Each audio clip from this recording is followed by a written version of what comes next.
Scientists found an entire city of Gyangola that was hidden beneath the dense jungles of Mexico for 600 years. It covers 360 hectares, had over 1,000 buildings, 2.5 miles of defensive walls, a network of internal roads, and a well-planned urban layout with temples and ball courts, and separate neighborhoods for the elites and commoners. For centuries, people believed there was just an abandoned fortress there, based on stories passed on from generation to generation.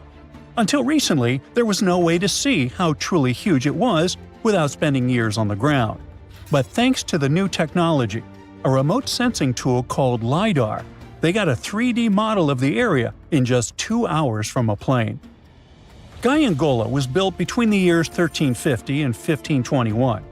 It was a crucially important place for the Zapotec people, a group that had lived in the area since around 700 BCE. In Gyangola, families lived together in homes with big patios in the middle, surrounded by rooms. When families got bigger, they built more rooms and made their homes larger. The study found that both the leaders and regular people worked together to make the city better. Because Gyangola was surrounded by mountains, they used this land wisely and built their houses in a way that fit the slopes and let rainwater flow naturally. This helped keep their homes safe and strong. They were built so well that many of these buildings are still standing, even after hundreds of years. There are 2 pyramids in the center of the city. They may have been used as temples where the priests celebrated rites and ceremonies to their deities. The priests brought offerings to the altars, and the people assembled at the 2 squares that are now sunken. Then, there is also a palace with 64 rooms, some of them with circular columns on several sloped terraces. There are patios with many stairways all connected to each other. The sensing tool also found a round-shaped lookout point on a natural rock, where the Zapotec people could see their foes approaching from a distance. Researchers also noticed 2 circular structures that could have been used to watch the stars and measure time. They also found some tombs, so there was most definitely a city cemetery. By the end of the 1400s, the Zapotec people controlled a large territory on the Pacific coast and had successfully defended their land from the Aztecs, who were trying to take over more territory. They did the almost impossible and survived a 7-month-long siege at Gyangola. When they won this conflict and kept control of the southern part of Mesoamerica, the Zapotecs didn't need to live in Gyangola anymore.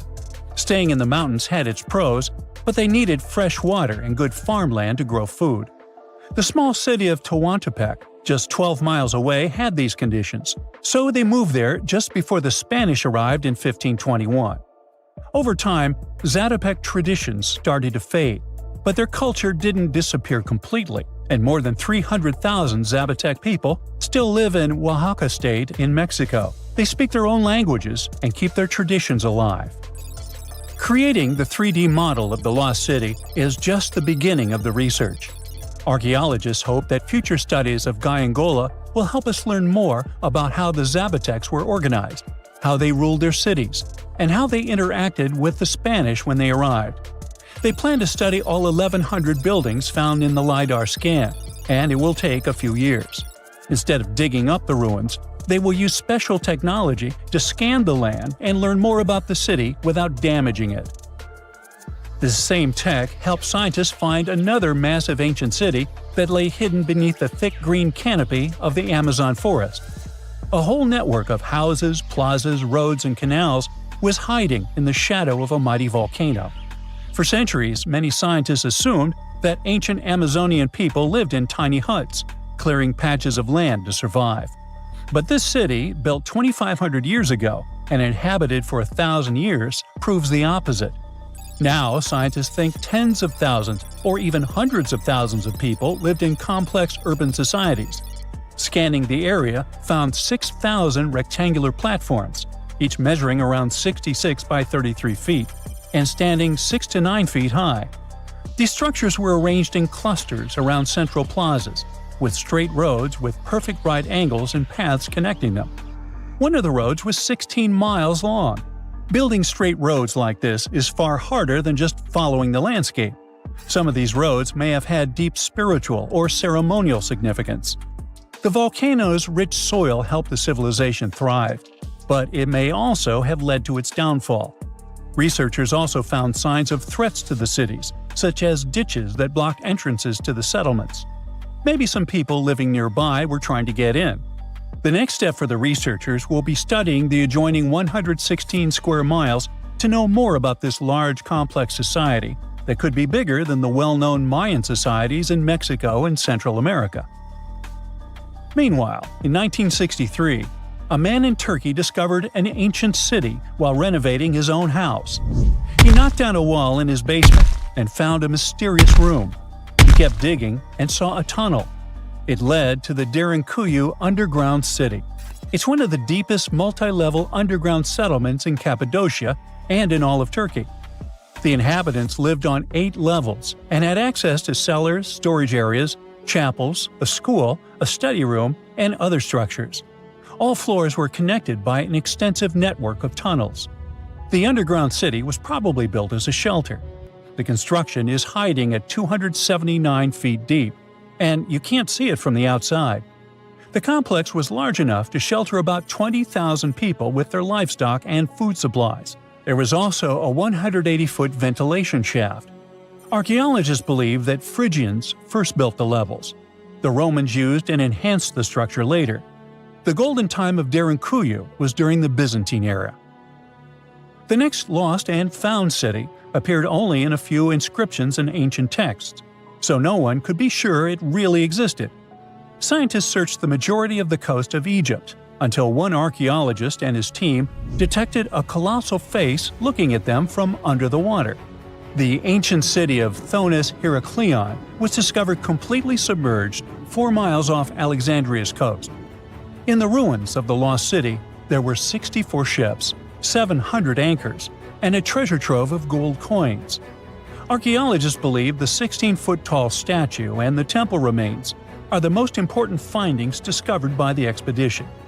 Back then, the city had ceremonies and celebrations that took place in the Temple of Ammon. The ruins and artifacts were made from granite and diorite, so they were in good condition even after having been in contact with water for centuries. They give people a glimpse into what life was like 2,300 years ago in one of the most important trade ports of the world. The city had a network of canals, sort of like an ancient Egyptian Venice. The canals linked many separate harbors and anchorages. Towers, temples, houses, and other structures were also linked by bridges. Thonis-Heracleion was the country's main port for international trade and the collection of taxes. No one really knows how the city ended up submerged, but archaeologists connect it with natural causes. At the end of the 2nd century BCE, most probably after a flood, it got covered with water. Then Alexandria, the city founded by Alexander the Great, became more glorious than Heracleion. Before Alexandria's fame, Heracleion was the main port of entry to Egypt. So after the tragedy, many ships heading for Heracleion had to change their route and go to Alexandria. Heracleion lost its glory until its discovery in 2000. You of course know that the Earth is bathed in sunlight every day. Every day we flicker different light sources on and off, mechanically, without even thinking about it. But imagine that one day, you casually flicker the lights off, fall asleep, and wake up in a completely different era. Let's see how it happened and what it has to do with light. Quantum physics is quite crazy. Classical physics is like a movie projected from start to finish, while the quantum world is like having an ability to take the remote control and manipulate scenes you're watching. Fascinating and mysterious. Let's say you have a regular light switch that can be either on or off. That's like a regular bit in computers, which can be in one of two states, 0 or 1. But in quantum computers, there's a special kind of switch, a switch called a qubit. Unlike the regular bits, a qubit can exist in multiple states at the same time. It can be both 0, 1, and all things in between, like having lights on and off simultaneously. Yeah, our universe has some weird rules. This mysterious property, called superposition, allowed us to do something incredible recently, to reverse time back. At least in a tiny experiment with quantum computers. It's the autumn of 2022. Two groups of scientists, one from Oxford and the other from Vienna, decided to conduct a weird experiment. They played around with a quantum computer to create a program that reverses time. They took a tiny electron and tried to make it go backward for a time for just a fraction of a second.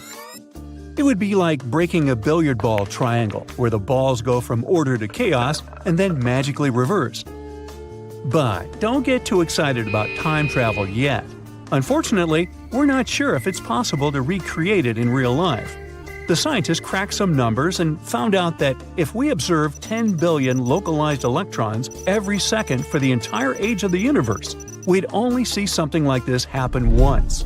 And it would only take the electron back a tiny fraction of a second. So they didn't invent a time machine. They just managed to create this simulation in quantum computers. There's another catch too. The larger the simulation, the more complex and less accurate it becomes. In our experiment, we only used 1 qubit and we managed to reverse time. In a 2-qubit setup, scientists could reverse time only in 85% of cases. And in a 3-qubit setup, it dropped to 50% with more errors. If we keep adding more qubits, we won't be able to pull this off at all. Plus, the success depends on the amount of information the system can store.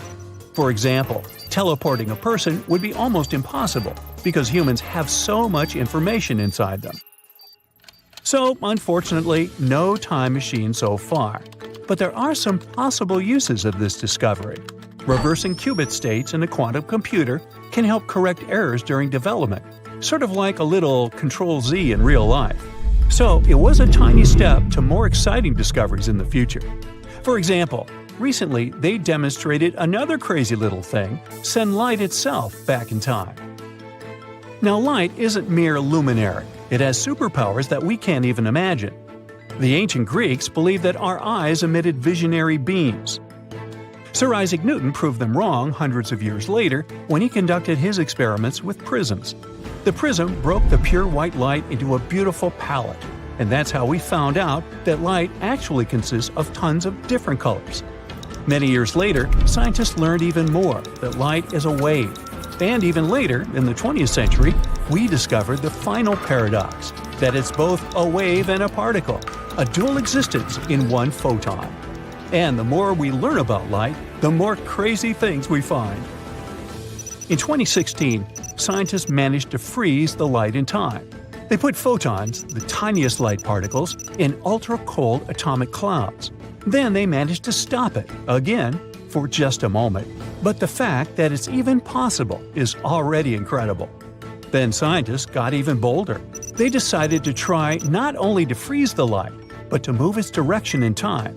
They took a special crystal and passed a photon through it, thus initiating the so-called quantum time reversal.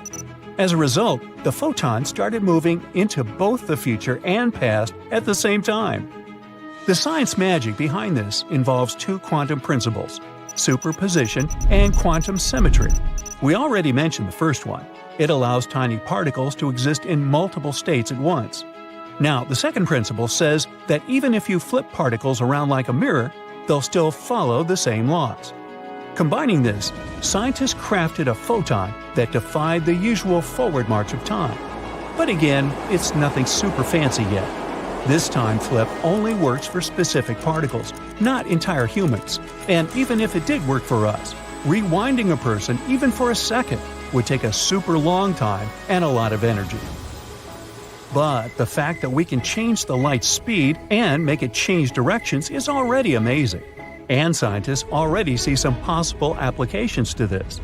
For example, Harvard researchers suggest a cool way for spacecraft to zip through space at the speed of light, by hitching a ride on supernovas. Usually, traveling to other stars takes an insane amount of energy, but these scientists have a wild idea. They think that spaceships could use natural events like hypervelocity stars and meteors zooming from supernovas to reach super-fast speeds. It's kind of similar to how sailing ships catch the wind. Advanced civilizations could use these energy bursts to speed up their spacecraft. Imagine a cool spacecraft with solar or magnetic sails harnessing the power of a supernova boom. These sails could use the pressure of the sun's radiation to work, so that we wouldn't need any traditional engines or fuel. Plus, these sails concepts are much lighter and cheaper to launch into space compared to regular spacecraft.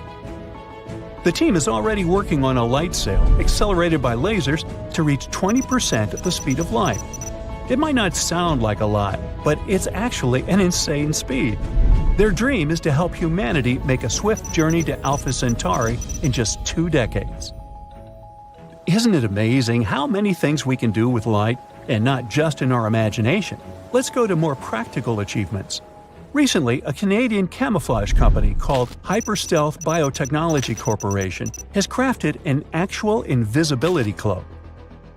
The wizardly cloak doesn't need any power source, is as thin as paper, and won't break the bank. Hyperstealth envisions a world where this material can cloak people, vehicles, ships, spacecraft, and even entire buildings. It's still in a prototype phase, but it already works pretty well. They name this incredible technology quantum stealth. It bends light in a way that can make objects disappear from sight. It can render objects nearly invisible, not only in the visible spectrum, but also in ultraviolet, infrared, shortwave infrared, and it even throws in thermal spectrum blocking for good measure. The technology works thanks to the lenticular lens, a corrugated sheet with outward curving lenses. When stacked in a specific way, these lenses refract light at various angles, creating spots that block light and conceal the object behind the material. Unfortunately, it doesn't give you a full invisibility effect, but maybe someday we'll achieve it, if we keep working on it. If you hide behind it, it will look like a little dirty or blurred glass, but you won't be visible. If you put this veil in front of your body, you'll look like a floating head. Scientific progress is in full swing. Maybe one day we'll be able to reverse time not only for little light particles, but for entire humans. Until then, let's enjoy our invisibility cloaks and stay curious. You're standing next to a huge floor-to-ceiling window of the spaceship/wandering city you've been calling your home for a dozen years, along with a few hundred other people. You're watching a fascinating object nearing your spaceship, wondering if it'll bring an end to this journey and your life. It looks like an asteroid, but acts like a comet, moving as if something is pushing it. Can it be the engine created by another space civilization? Are you doomed, or are you about to have contact with a different kind of intelligence? Now, let's leave this post-apocalyptic fantasy and take a closer look at these space invaders called dark comets. The most intriguing question is obviously, what makes them move? Most likely it's some gas or material escaping from the surface of these space objects. Interestingly, until recently, no one has even been sure they existed. The first dark comet was discovered just a few years ago, and since then, researchers have identified 14 of them, including 7 new ones found just recently. The story of dark comets began in 2016, when scientists noticed something strange about an asteroid called 2003 RM. Its orbit wasn't quite what they expected.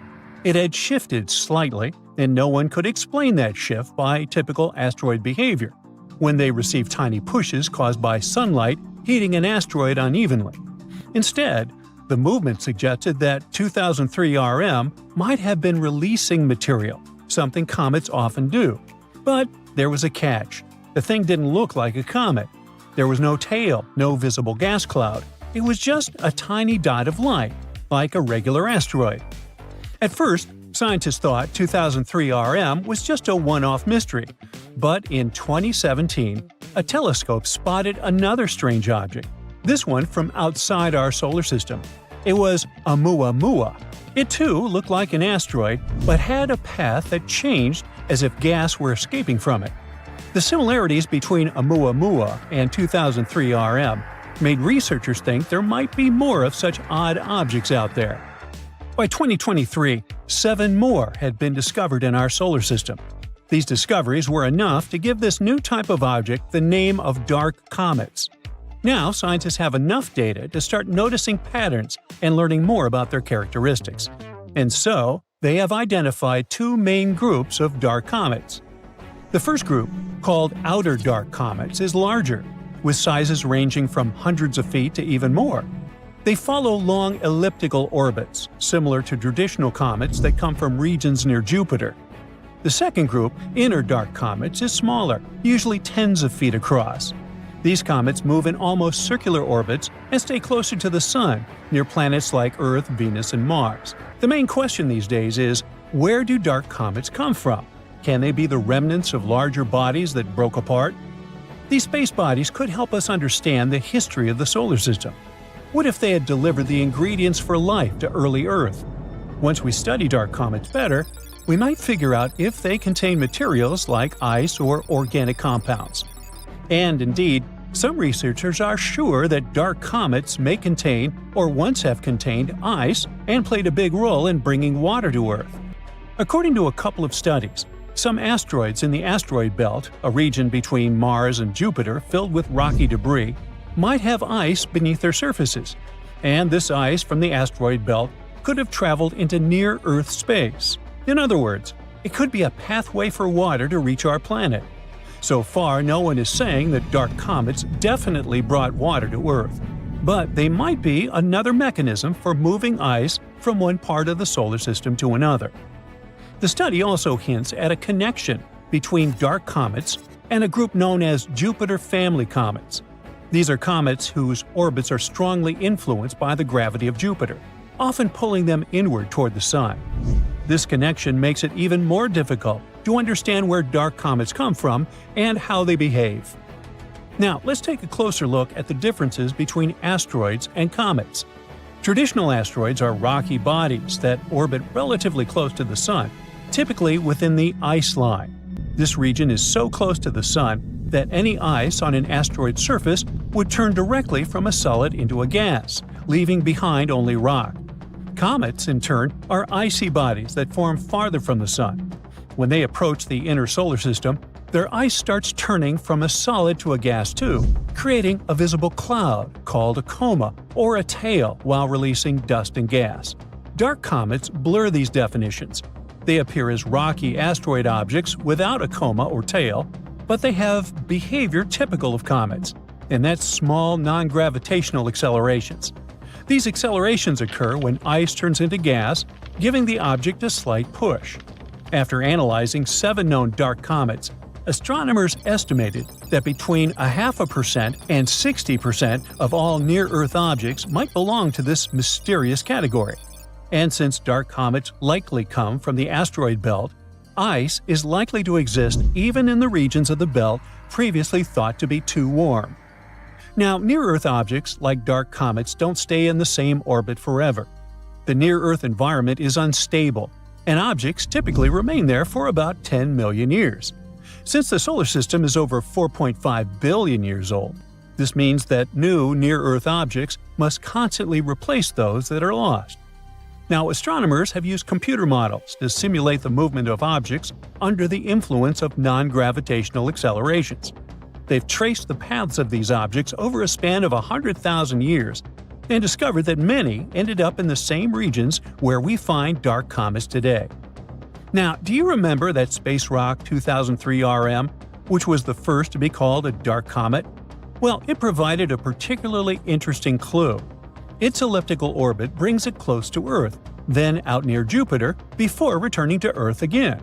This trajectory matches what scientists would expect from a Jupiter family comet, an object that was likely knocked inward from its original orbit.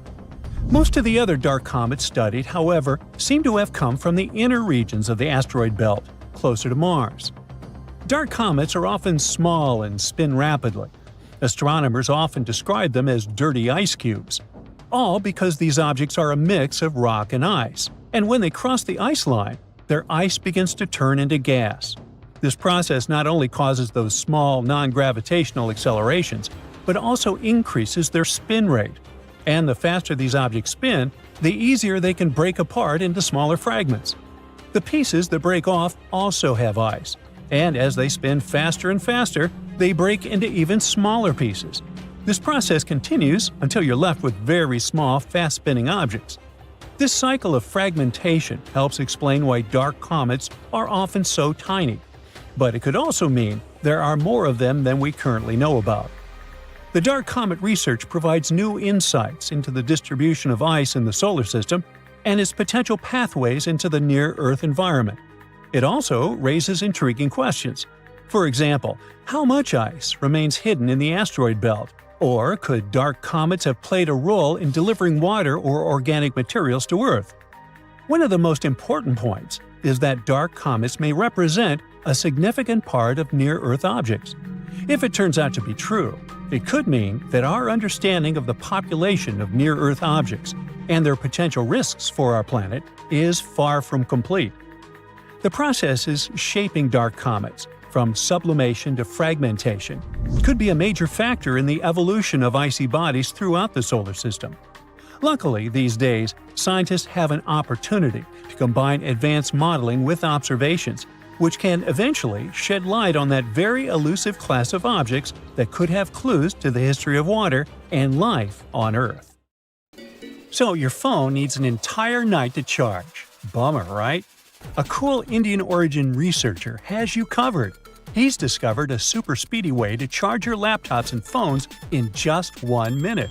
Imagine a battery getting fully juiced while you're brushing your teeth. Not only that, but you can also juice up your electric car in just 10 minutes. Ankar Gupta, the brain behind this discovery, along with his team of researchers at the University of Colorado Boulder, found a way to make charged particles move really fast through tiny pores. This breakthrough can lead to the creation of super-efficient energy storage devices called supercapacitors. Not only do they charge up super quickly, but they also last longer than regular batteries. According to specialists, the magic lies in the efficient movement of ions. Samsung is gearing up to introduce a game-changer. Meet Baalbek, a cool spherical home robot designed to win over even the toughest skeptics who could use a helping hand around the house. In the past, Samsung teased us with a peek at what was to come, dropping hints about Baalbek way back in 2020. But the wait is finally over, as they can take the plunge into creating a robot that's an all-around home assistant. Samsung promises that you can get your very own Baalbek buddy in 2024. There are no firm details on pricing yet, but they're cutting us some slack by making all of Baalbek's features subscription-free. However, Samsung isn't alone in the quest for a spot in your living room. LG is hot on their heels, boasting about their own companion robot set to make its grand entrance in 2025. The Squad Solar City car might be the coolest ride in town. This innovative vehicle is the world's first solar-powered car designed for urban and suburban mobility. It's the perfect solution for tackling emissions and congestion in the city, whether you're sharing it with friends or cruising around solo. Imagine the ease of a moped combined with all the comforts and security of a car. That's what Squad offers. Also, say goodbye to parking headaches, traffic jams, and congestion charges. This ride is a significant change. Squad charges itself using solar energy, making it environmentally friendly and cost-effective. With its sleek design and compact size, parking is a breeze. You can fit 3 Squads in the space of 1 regular car. Plus, with swappable batteries and loads of storage space, this car is as practical as it is fun. I bet there's one thing your body does that you definitely take for granted, and it's going number 1. I'm talking about that mechanism we've got that helps us know exactly when it's time to go number 1. However, for some folks with spinal cord injuries or conditions like multiple sclerosis, that connection between the brain and the bladder can get a bit wonky, causing all sorts of issues. ManyThings, a cool company from South Korea, has produced a solution that's sure to save the day. They've created a nifty wearable patch that uses near-infrared technology to peer into your bladder and give you a heads up when it's time to hit the restroom. The person wearing it will just get a friendly reminder via a phone alert. Simply slap on the patch, stick it on your lower abdomen, and let the magic happen. The technology isn't out yet, but they're doing their best to make it hit the market as soon as possible. Now get ready to revolutionize your work-from-home routine with Lifespan's Ampera, the ultimate multitasking marvel for all you Silicon Valley trendsetters out there. Say goodbye to boring desktops and hello to a pedal-powered paradise that not only keeps you active, but also charges up your devices like a boss. Just 30 minutes of pedaling and bam! Your phone is halfway juiced up. And if you feel like really going for it, you can even charge up your laptop by cycling like a pro. This device may look like a funky bar stool with pedals, but it's a game changer for your home office setup. According to Lifespan CEO Jackie Wu, the Ampera is the go-to for people working from home who are tired of being glued to their desk all day. So, how do you feel when you catch a glimpse of yourself in the mirror first thing in the morning? Personally, I usually feel a little grumpy and definitely in need of some caffeine. But now, thanks to the BeMind smart mirror from Paris-based tech company Barracuda, clever name, huh? That morning mirror check can actually be helpful. This magic mirror can analyze your expressions and gestures to figure out how you're feeling, and then offer up some personalized mental health coaching to get you on the right track for the day. With the help of AI and natural language processing, the mirror can provide guided meditations, light therapy, and affirmations to boost your mood. According to Barracuda specialists, this new technology has the potential to improve the quality of millions of lives by monitoring subtle changes in health. And that's not all the mirror can do. It can even help guide you through your morning toothbrushing routine and analyze your skin's needs. But the real question is, can it whip up a cup of coffee? Unfortunately, not yet. But maybe that'll be the next upgrade. Meet Custo, the ultimate smart home parcel box that brings convenience right to your doorstep. Imagine having your very own personal custodian, keeping track of all your incoming and outgoing parcels and alerting you when needed. No need to worry about manual input.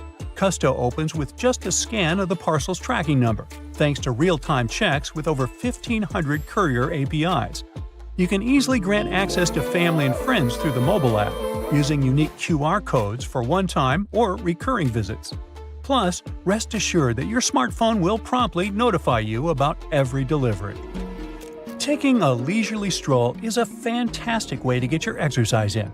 But let's face it, sometimes it's not as easy as it sounds. Whether you're getting up there in age, battling some condition, or just feeling a little weak in the muscles, walking can be a real challenge. Enter WIM, the brainchild of South Korean robotics wizards at Robotics. This nifty little gadget straps around your waist and legs, giving you a 20% boost in energy while you walk. This means you can go further and feel less like collapsing at the end of your jaunt. The AI technology inside analyzes how you walk and even predicts your next move, getting smarter with each step you take. Plus, WIM isn't just for those hardcore athletes or folks with medical needs. It's for anyone who just wants to jazz up their daily stroll. The whole shebang weighs just 3 pounds and folds up into a compact little package that you can toss in your bag. And if you're feeling extra adventurous, WIM has an exercise mode that mimics walking through water, giving your muscles a real workout. Well, it's been a long time since we last saw those old physical keyboards on cell phones because touchscreens took over the industry. But wait! Click's technology has come up with a brilliant solution for those nostalgic BlackBerry fans. This cool iPhone case brings back that classic keyboard feel, thanks to a team of former BlackBerry, Apple, and Google employees. Sure, it may be a little pricey, costing almost $140 and slightly bulky. But who cares when you can type away like it's 2007? Finally, not all the chapsticks are the same. Lip Cure Beam may look like one, but it's the ultimate beauty gadget. This cool contraption does it all, from diagnosing your lips to giving them the TLC they need, and even adding a pop of color with makeup. The sleek Lip Cure Beam Cap has a special sensor that analyzes your lips' moisture level in a snap. Once you pop off the cap, you've got a handy makeup tool at your fingertips. With a swish and a swash, you'll be on your way to luscious lips in no time. Made with some fancy light-responsive materials, this nifty gadget works its magic by boosting your lips' natural defenses. On October 30th, 1759, the inhabitants of the Middle East were jolted awake by an earthquake. Cracks appeared in the walls of their homes, roofs began to crumble. People ran out of their homes and gathered in open areas. But because of strong shocks, they kept losing their footing and falling. A month later, there was another earthquake, but it turned out to be even stronger. Trees broke, houses collapsed, deep cracks appeared in the ground. The disaster lasted for 2 minutes. Oases, roads, and cities were destroyed. Incredibly, Baalbek's ancient buildings withstood earthquakes. Some historians state that this majestic and mysterious place was built during the Roman Empire, but many researchers disagree.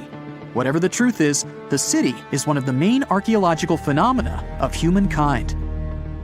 The most amazing building of Baalbek is the Temple of Jupiter. The inhabitants of the Roman Empire believed that Jupiter held power over lightning and thunder. The building looked like a platform with 54 columns. A massive roof rested on these columns. Today, you can only see 6 70-foot-high columns. Each of them consists of 3 sections and resembles a pencil. The cores of these pencils were made of lead. This made the columns exceptionally strong. Each of these pieces of stone weighed an incredible 80 tons. That's the weight of 35 Ford Explorer SUVs. Look, this is the largest block in the Great Pyramid of Giza. But compared to the blocks from Baalbek, it doesn't even look that impressive. The foundation under the Temple of Jupiter was preserved. That's how specialists figured out it consisted of about 25 monolithic stones, weighing 450 tons each. It means that the blocks from Baalbek weigh almost 4 times more than the blocks from Egypt. There are 3 more enormous limestone blocks in the foundation. They weigh 800 tons each. This is more than twice the weight of a Boeing 747 plane. Ancient builders must have had a hard time carving such giants from a piece of stone. And after that, they also had to pull them to the construction site and lift them to a significant height. Repeating these logistics would probably turn out to be a nightmare for present-day builders. To do this amount of work, they would need modern equipment. But Baalbek's constructors didn't have trucks, cranes with circular saws, or electricity. How did the builders of the past manage to do this? Scientists have a theory that includes ropes, winches, and lever systems. Naturally, the engineers of the past made all the gadgets from wood. Around 3,000 feet away from the ruins of the temple complex, there's a quarry. Archaeologists suppose that's where the stones for the construction were cut. They found a block of limestone there. It seemed to be too large even for this incredible place. The monolith got called the Stone of the South. It was 65 feet long and 13 feet wide. The ancient builders didn't have time to completely separate it from its mother rock. A group of scientists from Austria estimated that this piece of limestone weighed more than 1,000 tons. That's like 3 Boeing aircraft or 160 African elephants. There was another surprise awaiting the archaeologists near the Stone of the South. It was the second monolith that weighed more than 1,200 tons. But the ancient builders didn't stop at that. They continued to work. In 2014, in the same quarry, German archaeologists unearthed a block that weighed 1,650 tons. No one has figured out yet why people of the past needed a piece of stone that weighed as much as 125 school buses. It's also unclear how they were going to move this giant and why they didn't finish the job.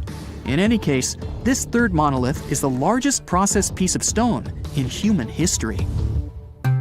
There are more questions than answers. Some researchers believe that people of the past had high-tech equipment. Others don't think so, but are eager to understand how the builders managed to move those stones. There's a huge number of ancient buildings and artifacts on the planet. Lots of them make researchers scratch their heads. Near the Pyramid of Djoser in Egypt, archaeologists have found a network of tunnels. This place is called Serapeum. It contains 24 sarcophagi weighing from 70 to 100 tons. The giant boxes are carved from a single piece of granite and covered with heavy lids. The sarcophagi are perfectly symmetrical. To the touch, their walls are as smooth as glass. Even with the current level of technology, this is very difficult to do. But the ancient Egyptians managed this feat. The Lycurgus cup is a priceless artifact and example of ancient nanotechnology. It's made of glass that can change its color. If you put a source of light in front of the cup, it turns green. If the light is behind the goblet, it becomes deep red. In this case, the figure of Greek king Lycurgus turns pale purple. Scientists understood how this color change worked only at the end of the 20th century. Through microscopes, they saw nanoparticles of silver, gold, and copper. They had been added to the glass matrix. Thanks to this, you can observe a color change called dichroism. Interestingly, the gold and silver were grounded into a fine dust. It's almost impossible to do this by accident. Most likely, the ancient experts knew for sure what they were doing. Bolivia has a curious place called Puma Punku. It looks as if an ancient giant played there with an enormous construction set. And after the game, they forgot to put the pieces back into the box. But there are no giants, and the huge stone blocks were carved by ancient builders over 1,500 years ago. Some of the rocks weigh 100 tons. The blocks were brought to an altitude of almost 13,000 feet above sea level from the quarry 60 miles away from the construction site. There's no forest in that area. This means the builders couldn't use trees to make wooden rollers. The monument belongs to the Inca civilization. Scientists are sure they didn't know anything about wheels. In 1992, the inhabitants of a Chinese village decided to drain a pond. Their ancestors had been using it to wash clothes and catch fish for hundreds of years. They kept pumping the water out for 17 days. At the bottom of the reservoir, they made an unexpected discovery. The villagers saw an entrance to a cave going down to a depth of 100 feet. The incredible find was named the Longyu Caves. Unknown builders carved out 320,000 square feet of galleries. There are separate rooms, bridges, pools, and columns that support the ceiling. The walls of the cave are covered with strange carved lines and patterns. Scientists haven't found any information about who built the caves and why they did it. The construction technology also remains a mystery. Antonio Stradivari lived in Italy in the 18th century. He created musical instruments. More than 600 of his works have survived to this day. 500 of them are violins. One of the instruments was sold at auction for $16 million. The violins made by this master sound clear and deep. Researchers can't understand why Stradivarius instruments produce such unique sounds. Perhaps it's all about the varnish the master used to cover the violins. The answer may also lie in the wood the instruments are made of. In those days, Europe had a cold climate. Because of this, the wood became denser, and the instruments made of it sounded especially pleasing to the ear. In the Indian city of Delhi, there's a 23-foot high pole. It weighs 6.5 tons and is made of 98% wrought iron. The 1,600-year-old pillar has no signs of rust or decay. Scientists believe that the monument is so well preserved thanks to the dry weather and the chemical composition of the metal. It might be resistant to corrosion. And still, researchers don't know how the blacksmiths managed to make an iron pillar that's not afraid of rust. It seems like a tough feat, even for modern metallurgists. The Al-Nasla rock is divided into two parts by a perfectly straight slit. Each boulder stands on a small pedestal. Some people believe this is the evidence of ancient laser technology. But geologists think the split happened due to the ground shifting or natural vibrations that occurred under the rock. This process led to the appearance of the crack. It had been deepening for thousands of years, and gradually, the natural monument took the form you can see today. Picture this. You're planning your dream holiday, but instead of going to a tropical beach or a bustling city, you're thinking about going to space. Imagine yourself floating, weightless, looking down at Earth from a whole new perspective. The beauty and wonder of our planet become even more evident when you're viewing it from a distance. And now, this dream can come true. Yes, you heard that right. Space tourism. Space tourism is something that has fascinated people for generations. This idea has been around for almost 20 years. We've seen it in movies and read about it in stories. But now, thanks to advancements in technology, it's finally becoming a reality. The first space tourist was a businessman named Dennis Tito. He visited the International Space Station in 2001. Sounds incredible, but here's the catch. Tito's trip cost a mind-boggling $20 million. That's a lot of money, and it made space travel seem like a dream that only the super rich could afford. And it's true that space tourism can be quite expensive. But a lot of time has passed since that day, and now space tourism is becoming more attainable for people who aren't billionaires. Of course, the industry is still in its early stages, but the demand for it is skyrocketing, pun intended. Experts believe that it will continue to grow at an incredible rate of around 40% every year from 2023 to 2030. So, with all this in mind, let's talk about what awaits us in the near future. There are different types of space tourism. First up, we have suborbital spaceflight. It's the trip where you reach an altitude of over 300,000 feet, which is way higher than any airplane can go.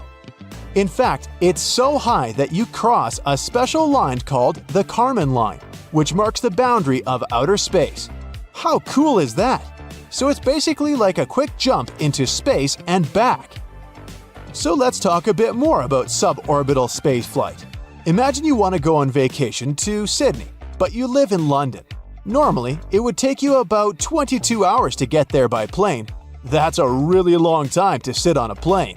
But guess what? Scientists and engineers are working on a new way of traveling that could make the journey from England to Australia super fast and exciting.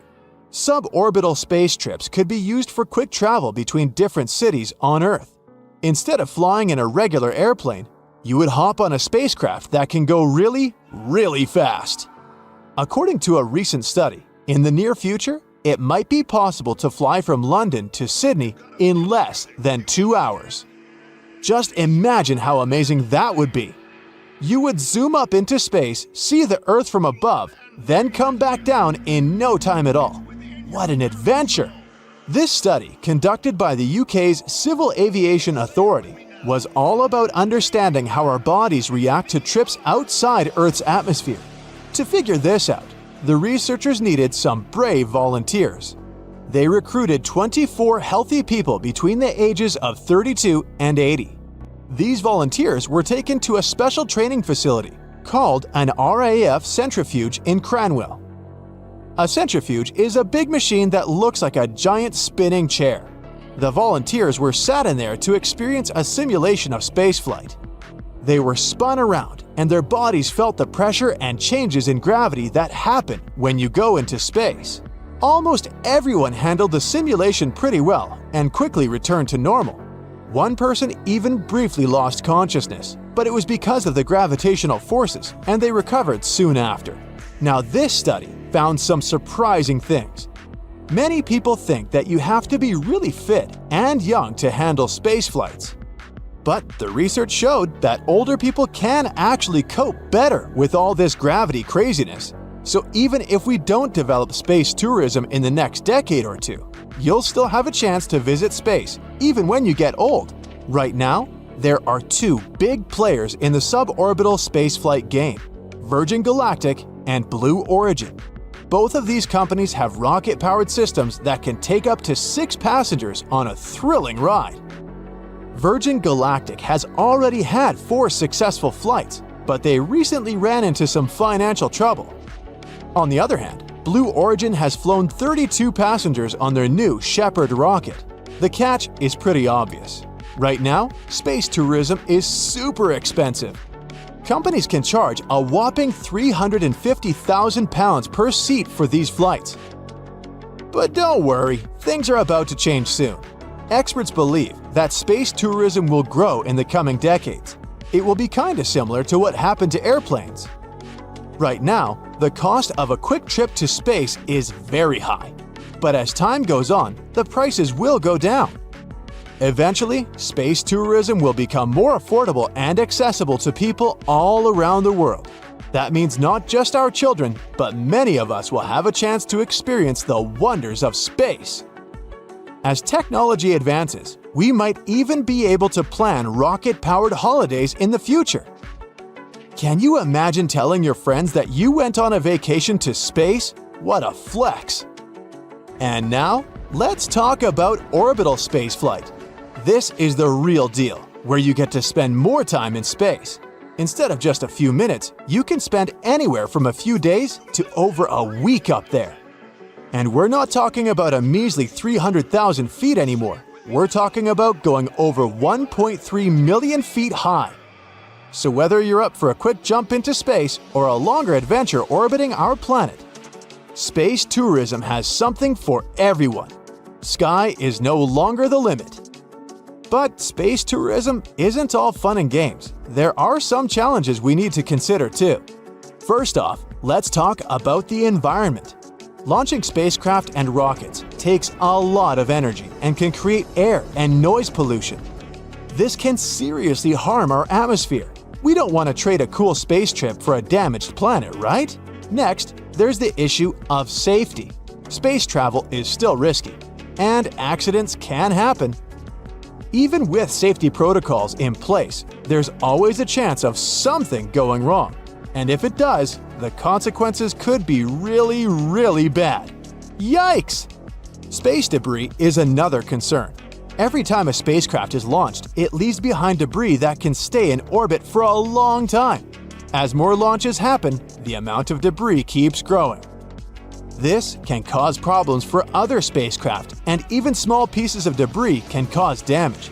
Space travel also requires a lot of resources like energy, fuel, and materials. Using up these resources too quickly could have long-term consequences for our planet and future generations. We need to make sure we're not depleting everything in our quest for space exploration. Oh, and let's not forget about all the legal stuff. The rules and regulations for space tourism are still evolving, and it's not always clear who should be responsible if something goes wrong. Plus, there are concerns about how space tourism might affect international space laws and treaties. We don't want legal chaos in the final frontier.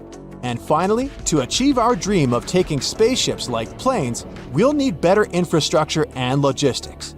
We'll need to build more spaceports where spaceships can take off and land. But don't worry, scientists are actively working to solve these problems. Remember, it's not just us who are excited about space tourism, even governments are joining the fun. Many countries are investing in space tourism too. It's a global phenomenon. So even though there's still a lot to develop in this industry, it's pretty obvious that the aviation industry might go through a big revolution. Traveling long distances would become much quicker and more exciting. And judging by the way development is going, the first big breakthrough in this area will be made in North America. So, get ready for a new era of travel. What an exciting time to be alive, right? The universe is calling, and it's time for us to answer. Stay tuned! They say, whoever they are, the future is just around the corner. Well, no, the future is already here. And these cool new inventions are here to prove it. Who knows? They might just help save you as well as the planet. Now this robot is unstoppable. And don't worry, it's not going to take over the world or anything. Probably. The thing you are looking at is called a vine robot. What distinguishes it from other soft robots is that it's super tenacious when it comes to making it through difficult terrains and tight spaces, which makes it appropriate for missions like search and rescue. The idea for this device actually came from real vines. The inventors were inspired by how a vine moves and grows, so they started thinking about ways they could replicate the same movement robotically.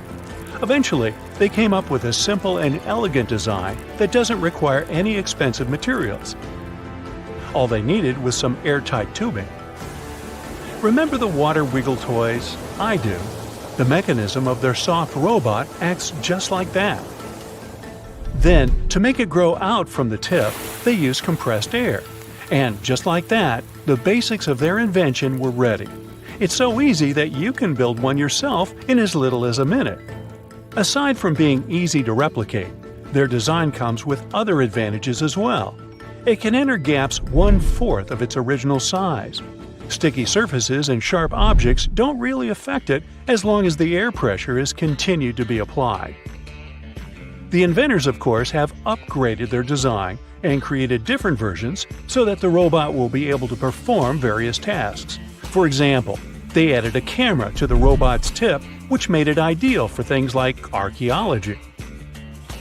And the robot was even taken to the Andes Mountains of Peru to investigate some very narrow shafts underneath an archaeological site, and was able to explore 3 of the tunnels successfully. However, the use of vine robots will not be limited to underground. It might be possible to use them for space exploration as well. When blown into something like sand, compressed air fluidizes. In return, this allows the vine robot to burrow into granular materials. So, NASA can use it to study the surfaces of other planets. But it has one more application. A miniature version of vine robots can potentially be used for medical procedures, such as intubation too, making the process faster and easier. Talk about being multifunctional. Can you think of anything else it can be used for? Now, these capsules are not for swallowing. tiny houses and van life have been the hype for quite some time now. But vans require gas, and tiny houses require some sort of infrastructure. Eco-capsules, on the other hand, require nothing. These egg-shaped micro-units are 100% self-sustainable living pods that give you the freedom to place them wherever you like and to live off-grid without causing any harm to nature. If all non-renewable energy sources were to end today, you could still be able to live the life you're used to in the eco-capsules for up to several months. So, no need to go all survivor mode immediately. Eco-capsules can also be used as scientific research stations or even remote hotel rooms. They are 88 square feet and are equipped with a smart home system. They come with sleeping space for two, a kitchenette, shower and toilet, storage space, and even electrical outlets. They create their own electricity using a combination of a wind turbine up on a telescopic pole and a roof that is lined with solar panels. Their unique shape allows them to collect rainwater. The rainwater that falls on their surface is gathered in their tanks, where it is then filtered and becomes ready for use. In case there are no rainfalls for a while, the tanks can still be filled from any water source, such as a lake or a river. And in terms of drinking water, additional filters are installed directly on the faucets. The greatest thing about eco-capsules is that they have almost zero emissions and zero ecological footprint. So every eco-capsule inhabitant will basically be taking part in saving the world while they're living in it. This magnetic slime robot may look disgusting and frightening, but it definitely is game-changing. The blob-like robot is made of a water-soluble synthetic polymer, borax, and magnet particles.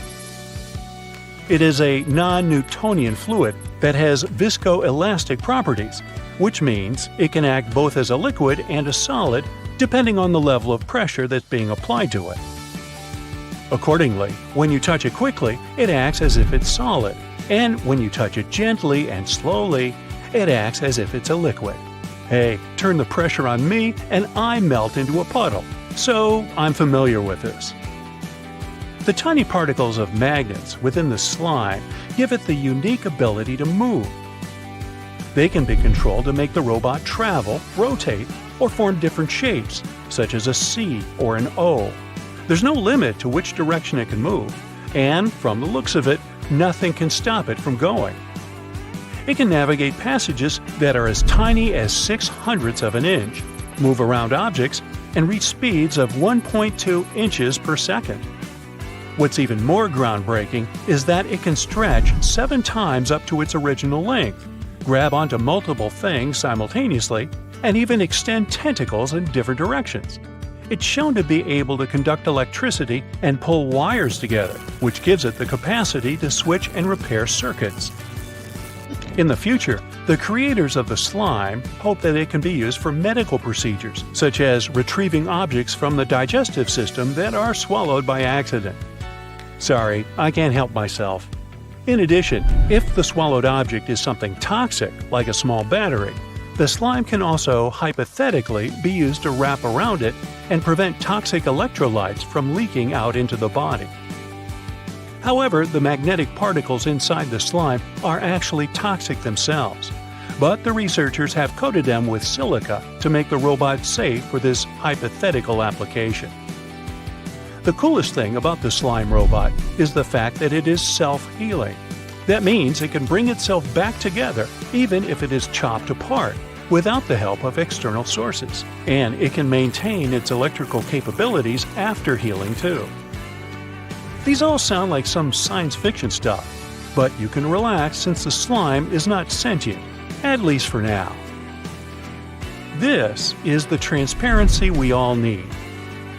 When you think of solar panels, you immediately picture large black squares that are mounted on rooftops, right? Well, transparent solar panels are here to change that. Solar panels create energy by absorbing sunlight and converting it into electricity. If the material they are made of is transparent, that means the light will completely pass through them. Accordingly, a transparent solar panel used to be something of a contradictory idea. However, in 2014, scientists from Michigan State University were able to come up with a solution to this contradiction and develop a fully transparent luminescent solar collector that can turn any glass sheet or window into a solar cell. These transparent solar concentrators are composed of clear organic salts. They capture the wavelengths of the solar spectrum that are not visible to the human eye, like the ultraviolet and infrared, while allowing the normal visible light to pass through. These captured wavelengths are then guided to the edges of the cell, where thin strips of conventional solar cells convert them into electricity. The researchers are hoping to make solar energy affordable, therefore widespread. So much so that they are also looking into using transparent solar cells as screens for smartphones or tablets. No more rushing to the charger once you see the 1% on the battery symbol. It's expected that the transparent solar cells will be able to deliver a 10% efficiency once mass production begins. This doesn't appear to be much, but if these panels can be implemented on every window of every home or office building, imagine. They can for sure help to change the future. Can we power spaceships using black holes? Kinda. Exploring our galaxy is a bit problematic. Our fastest spacecraft ever, NASA's Parker Solar Probe, only travels at about 0.06% the speed of light. So it would take around 7,700 years for us to reach even our closest neighbor star, Proxima Centauri. Therefore, we need to find a way to achieve super high velocity without wasting too much fuel. Why don't we consider powering spacecraft using radiation from black holes? Natural black holes are too massive for us to harness. However, during the early stages of the universe, there might have been very small black holes known as primordial ones. Perhaps we could attempt to recreate them. In order to do so, we would need to concentrate a massive amount of energy on a minuscule point. Imagine a mass of about 1 million tons with a radius of a few attometers. Scientists have devised a method to accomplish this. By collecting a vast amount of the sun's energy using solar panels, directing it towards a single point, surrounding it with collectors to capture the emitted energy, and utilizing its radiation to power a spaceship. What a brilliant plan! As for the implementation, we'll have to wait and see how it unfolds. Scientists in Japan have developed artificial wombs that can nurture premature baby sharks. They help embryos to be prepared to be born properly. These artificial wombs can power little sharks for almost a year. This is much longer than their previous record of 160 days. The invention actually works. Some embryos grew from 1.2 to almost 6 inches, which is their natural birth size. Premature sharks are very vulnerable because the seawater is too salty for their little bodies. This is especially dangerous for viviparous sharks because their young ones are born without a protective shell. So what scientists did is they put them in these containers and started slowly decreasing natural fluids and gradually increasing the seawater until babies got used to the salt. The results are still not perfect though. Out of 33 embryos, only 3 reached birth size. However, these 3 are healthy and now live like any normal baby shark. They munched on some minced mackerel and shrimp and behaved typically for their age. The end goal of all this research, of course, is to develop more universal systems for wider use. Sensing a hug over the internet might soon be possible. Using e-skin. Researchers at City University of Hong Kong have developed a wireless, soft e-skin that can detect and deliver the sense of touch. This creates a touch network for multi-user interaction. The e-skin can both sense touch and imitate it. We had similar technologies like that before, with VR for example, but not both of them at the same time. Here's how it works. You press an actuator, and it generates an electrical signal. This signal is converted into a digital signal by an analog to digital converter. Then it's sent via Bluetooth to another e-skin. The receiving e-skin converts the signal back into an electrical current and it recreates the touch sensation through vibrations. Finally, long-distance friends and family could use technology to feel each other. This technology might also help visually impaired people with directions and reading Braille messages. Now, imagine being able to 3D print literal bones. This is a new technology that helps us create synthetic bones with living cells. It uses a special ink that mimics natural bone. First, you create a model, like a custom bone design. Then the printer uses ceramic ink in a gelatin bath, extruding it layer by layer. You 3D print this thing at room temperature. Then, the printed bone material hardens and integrates with existing bone tissue, and voila! Still, there are some problems left to solve. For example, make sure that there won't be any immune reactions, make the material stronger, and so on. By the way, in Mumbai, there's a startup that has created helpful 3D models of organs for over 1,200 operations already. And the technology will only keep improving. The next goals are to add blood vessels to ensure nutrients and oxygen reach the tissue and develop smart materials that will change depending on the environment. In the future, you might have a digital copy of your body to track your health. A digital twin is a virtual model of a physical object that not only looks like the object, but also behaves like it. To be fair, it doesn't have to be a full-blown copy of you. It can be something simple, like a copy of a heart. Unlike a simple 3D model, a digital twin must show how all parts of the object interact with each other. It will show all components and their interactions, not just the shape or appearance. Looking at them will help doctors understand and improve health outcomes better by tweaking random parameters and seeing how the condition changes.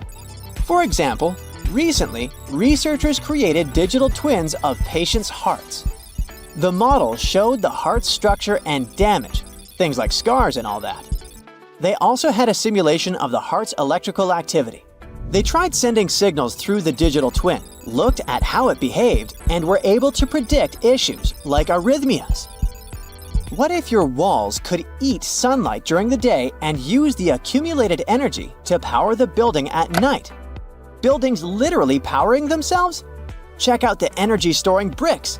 They can be built in walls among regular bricks, capture extra renewable energy, stabilize the power grid, and reduce reliance on fossil fuels. They use a type of concrete that can store electricity and power devices. These bricks can turn the red pigment in standard bricks into conductive plastic, which can store and release tons of charge. Pair them with solar panels, and voila! Lots of clean energy, which also works even in case of power outage. And they're pretty affordable as well. People could also use them to create portable and flexible devices powered by these bricks, such as wearable electronics, sensors, or displays that attach to clothes and stuff. Potentially, these bricks could be 3D printed and mass-produced. China has developed a groundbreaking car battery that can get fully charged in just 10 minutes. Moreover, it could power a car for hundreds of miles before needing to be plugged in again, all thanks to recent great advancements in chemistry. Chemists found a way to store much more energy. The latest batteries can enable cars to travel 250 miles on a single charge, and newer versions can achieve up to 600 miles per charge. In the future, this could make electric cars much more efficient and convenient. You'd think it sounds nice and dandy, but there's a catch. If there are any disruptions due to extreme weather, trade disputes, or anything else, people will be screwed. It's not like you can go and ask your neighbor to lend you gasoline. Electric cars might not be able to get the batteries they need. Anyone who drives an electric car to work would be stuck, and the prices would skyrocket. There's also a weird type of battery that is made of sand.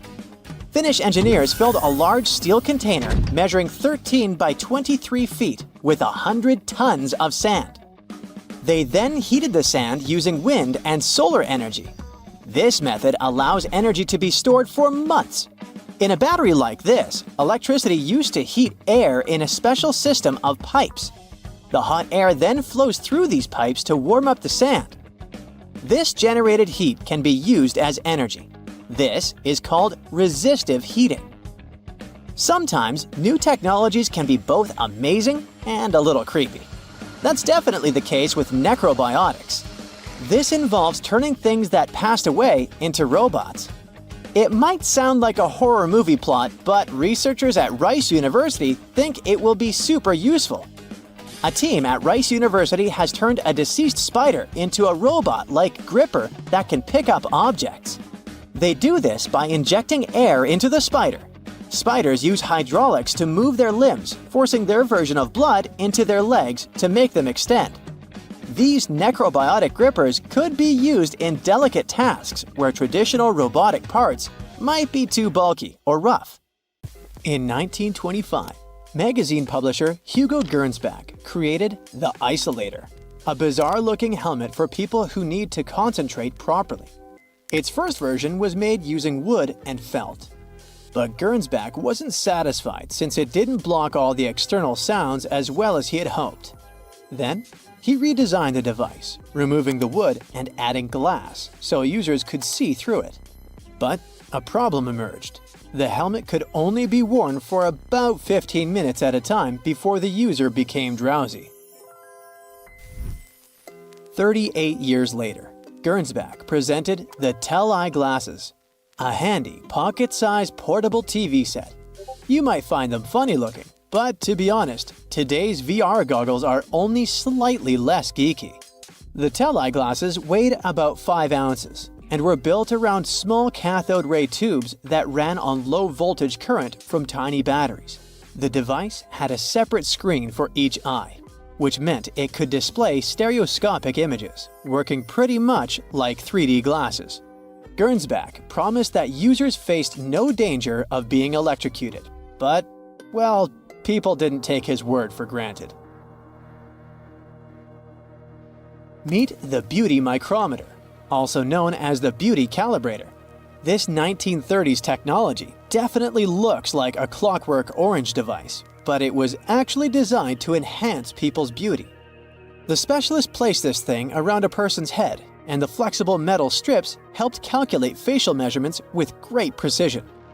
The inventor was particularly focused on 2 measurements. The heights of the nose and forehead should be the same, and the eyes should be separated by the width of one eye. If the beauty micrometer spotted an imperfection, they suggested using makeup to correct the situation. So this device was supposed to be a big deal for actresses and actors working in the movie industry, but it was a flop, and it definitely didn't become a nationwide craze. Sheet masks are all about aesthetics nowadays, but they were way more bizarre looking in the past.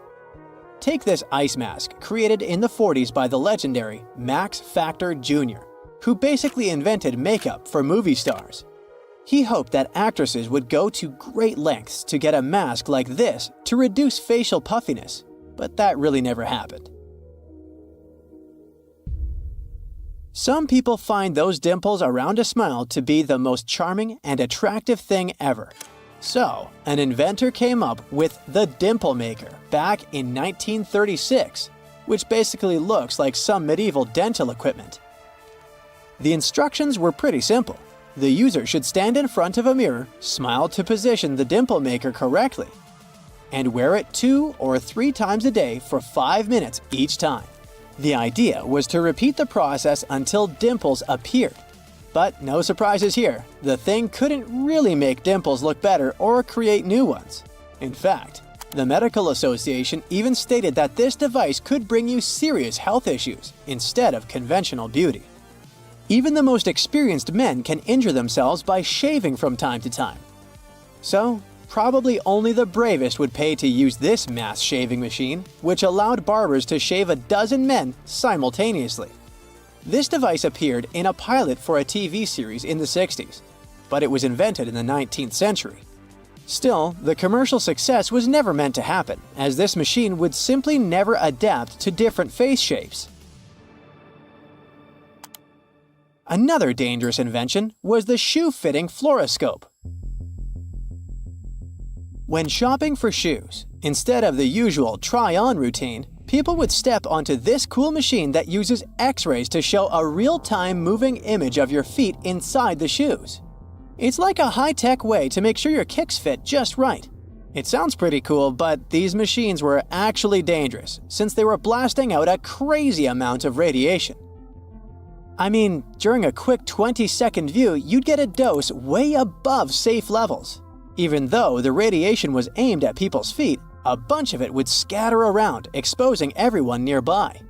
So, salespeople who spent hours around these things were getting a whole year's worth of radiation in just 2 hours. There were reports of injuries, so this invention was finally banned in the 70s.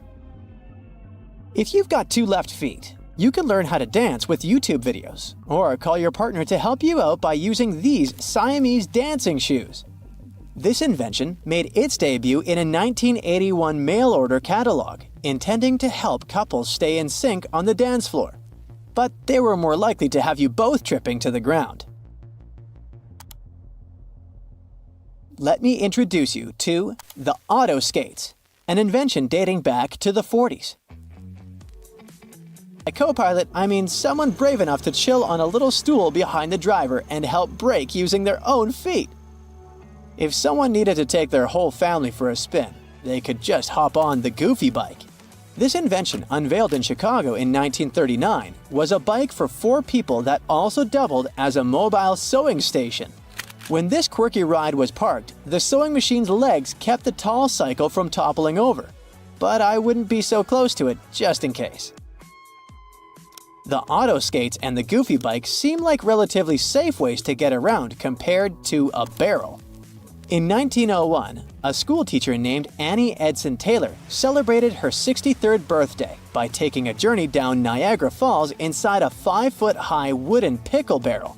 Following her daring feat, 15 copycats tried using the same device to conquer Niagara Falls, but not all of them succeeded. Nowadays, attempting such stunts is prohibited due to the significant risks involved, and the fine is approximately $10,000.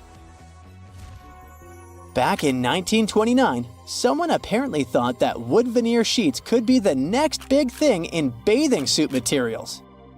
They were advertising a kind of DIY and recycling method, and one of the promotional videos featured a girl explaining how she crafted her outfit using leftover veneer from building a house.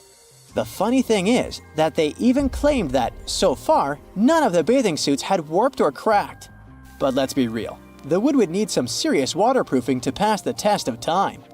This invention didn't stick around for too long, probably because they didn't exactly win any awards for the most flattering design. About 10 years later, men were seen rocking periscope top hats in London. This clever invention gave short people a slight boost to peek over heads in large crowds. The images bounced from a mirror at the top of the hat down to another mirror right in front of the eyes through a hole in the brim. But while they seemed a great idea for parades and sporting events, they simply weren't practical in any other situation. Whether you're feeling lazy or tired, there's really no excuse to skip your piano practice, all thanks to this 1935 invention, the foldable piano.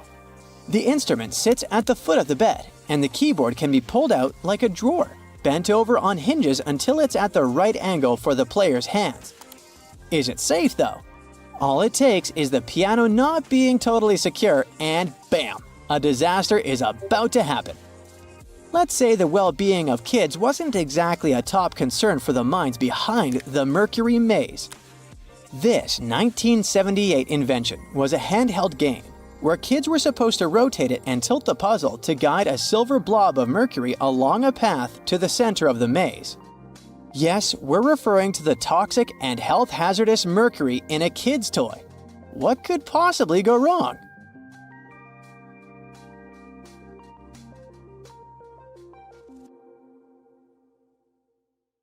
You're traveling by train and hear the wheels banging against the tracks, but suddenly the train rises and gains altitude. None of the passengers scream in panic because this is a regular thing now.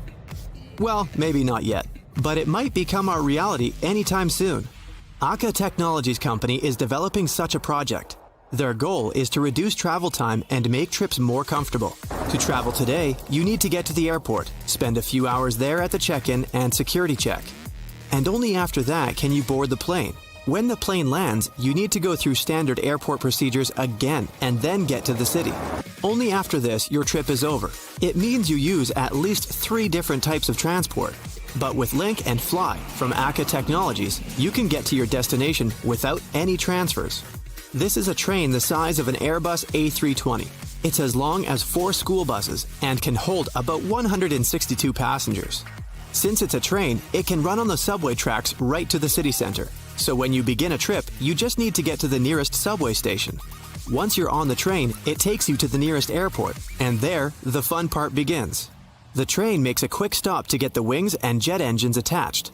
So now, your train has a wingspan as wide as a soccer field. The engines start, the train accelerates, and takes off. After the flying train lands, the wings get detached again, and you're on your way downtown and your destination, with no transfers. Without having to wait for a cab, and again, you can get off at any subway station.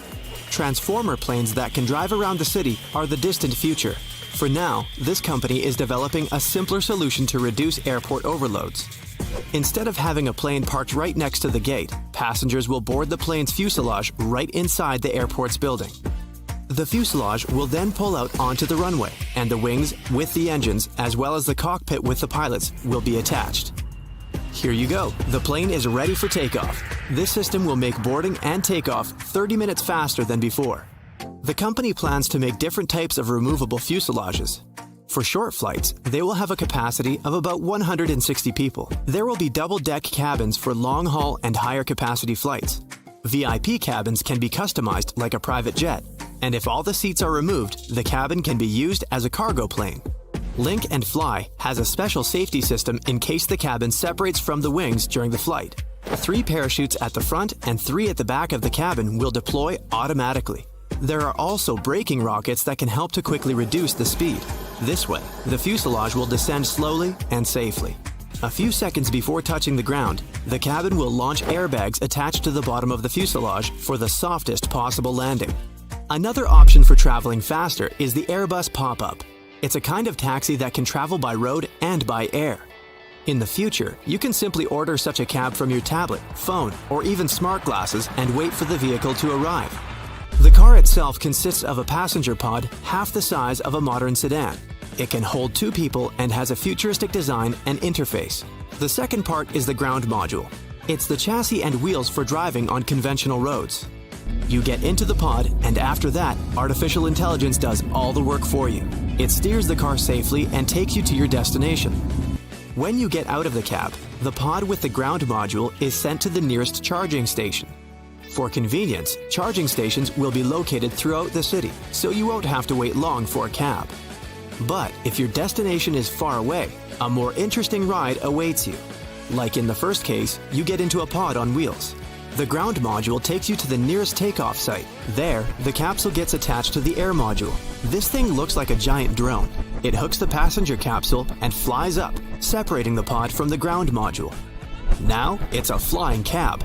You can enjoy the beauty of the city from above. When you land on a special platform, the pod reconnects with the ground module, and you proceed to your destination, while the air module charges for the next trip. Rockets might be another revolution in long-distance travel.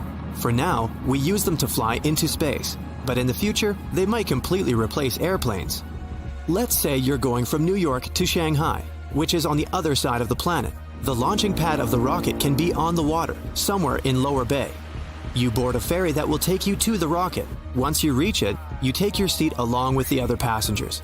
Countdown. Ignition. The rocket takes off and reaches space. It's now traveling at about 16,800 miles per hour. When in orbit, the launch vehicle undocks from the passenger rocket and heads back to the landing station. There, it will be refueled and prepared for the next launch. At this time, the rocket with the passengers will use its own engine to fly around Earth. It re-enters the atmosphere and lands on a platform on the water near Shanghai. This flight takes only 39 minutes compared to the 15 hours a conventional airplane needs. But there's a downside to such trips. A rocket makes a lot more noise, so landing platforms have to be far away from the cities. This will increase travel time. The other problem is G-force. Standing on the ground, you feel 1 G. When you take off in a normal airplane, you feel about 1.5 G. But when you travel by rocket, the G-force you'll experience will be twice as strong, and if it reaches 5G, you'll pass out. Back to the ground. In 2010, the number of cars in the world exceeded 1 billion, and by 2030, this number is expected to double. So, we need to fight constant traffic jams on the roads. The elevated bus could be a great solution for that. This thing doesn't actually look like a bus. It's 2 lanes wide and can consist of several cars. Such a bus will be able to carry up to 1,200 passengers at maximum capacity, and it will run on regular roads. We'll need to equip the roads along its route with rails on both sides. The elevated bus itself will move at about 6.5 feet above the road. This is comparable to riding on the second floor of a London double-decker bus, and it won't interfere with traffic on the road. Regular cars will still be able to drive there. The elevated bus will be all electric and driven by autopilot. Its roof will have a large area entirely covered by solar panels. On cloudy days, it'll be powered directly from the rails. Passenger boarding will take place at special stations located above ground. For emergencies, there will be an inflatable ramp light in the middle of the bus. This way, passengers will be able to leave the bus safely. Some concepts of such a bus even suggest that the racks with the wheels should be able to rise, for example, to bypass an obstacle. If some car breaks down right in the way of the elevated bus, it'll lift one wheel rack, move forward, and lower the wheels back onto the rails. Then it'll do the same with the rear rack.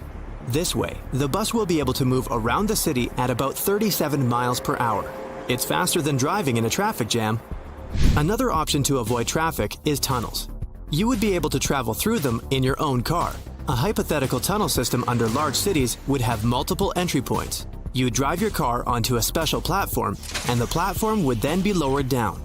It would accelerate in the tunnel to 124 miles per hour. You'd be able to get to the other end of the city in just a few minutes. The platform would then lift your car back to the surface, and you'd keep driving to your final destination. Tunnels can also be the future of traveling between cities. First, you'd have to arrive at some sort of a train station. There, you'd board a passenger pod. These pods would hold 4 to 6 passengers. Then it'd follow the tunnel, dock into a pod cluster, and connect with the transporter capsule. Special pumps would suck the air out of the tunnel, and the transporter capsule would move in an almost complete vacuum. Theoretically, this train would be able to reach speeds that are faster than those of commercial airplanes, and even faster than the speed of sound. So you could get from New York City to Los Angeles in 3.5 hours, compared to 6 hours by a conventional airplane. After reaching its destination, the transporter capsule would open and the passenger pods would arrive at the station. In the future, these pods would be able to travel even on conventional roads. So you just need to order such a passenger pod to your home, just like a cab. This way, you'd have the opportunity to cross the United States from coast to coast without any transfers.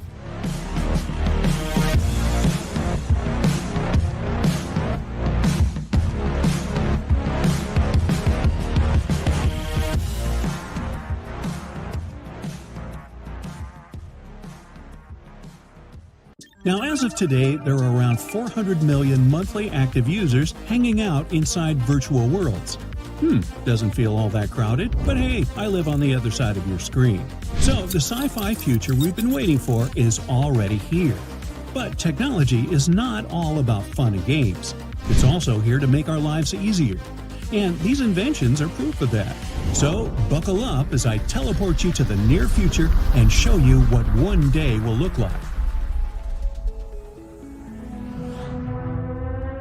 You get out of your bed and head to the kitchen for breakfast, or to your smart fridge to be more precise. The world's biggest tech and appliance companies have been working on developing fridges with some mind-blowing features for quite some time now. These can scan the contents stored inside of them, keeping track of what items you're running low on.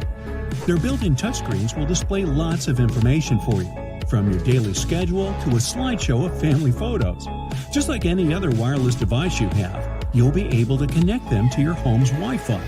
Once they are connected to the internet, they can interact with other connected devices in your home. So, you'll even be able to move the show that you were watching in the living room to the touchscreen of your smart fridge and not miss that big twist.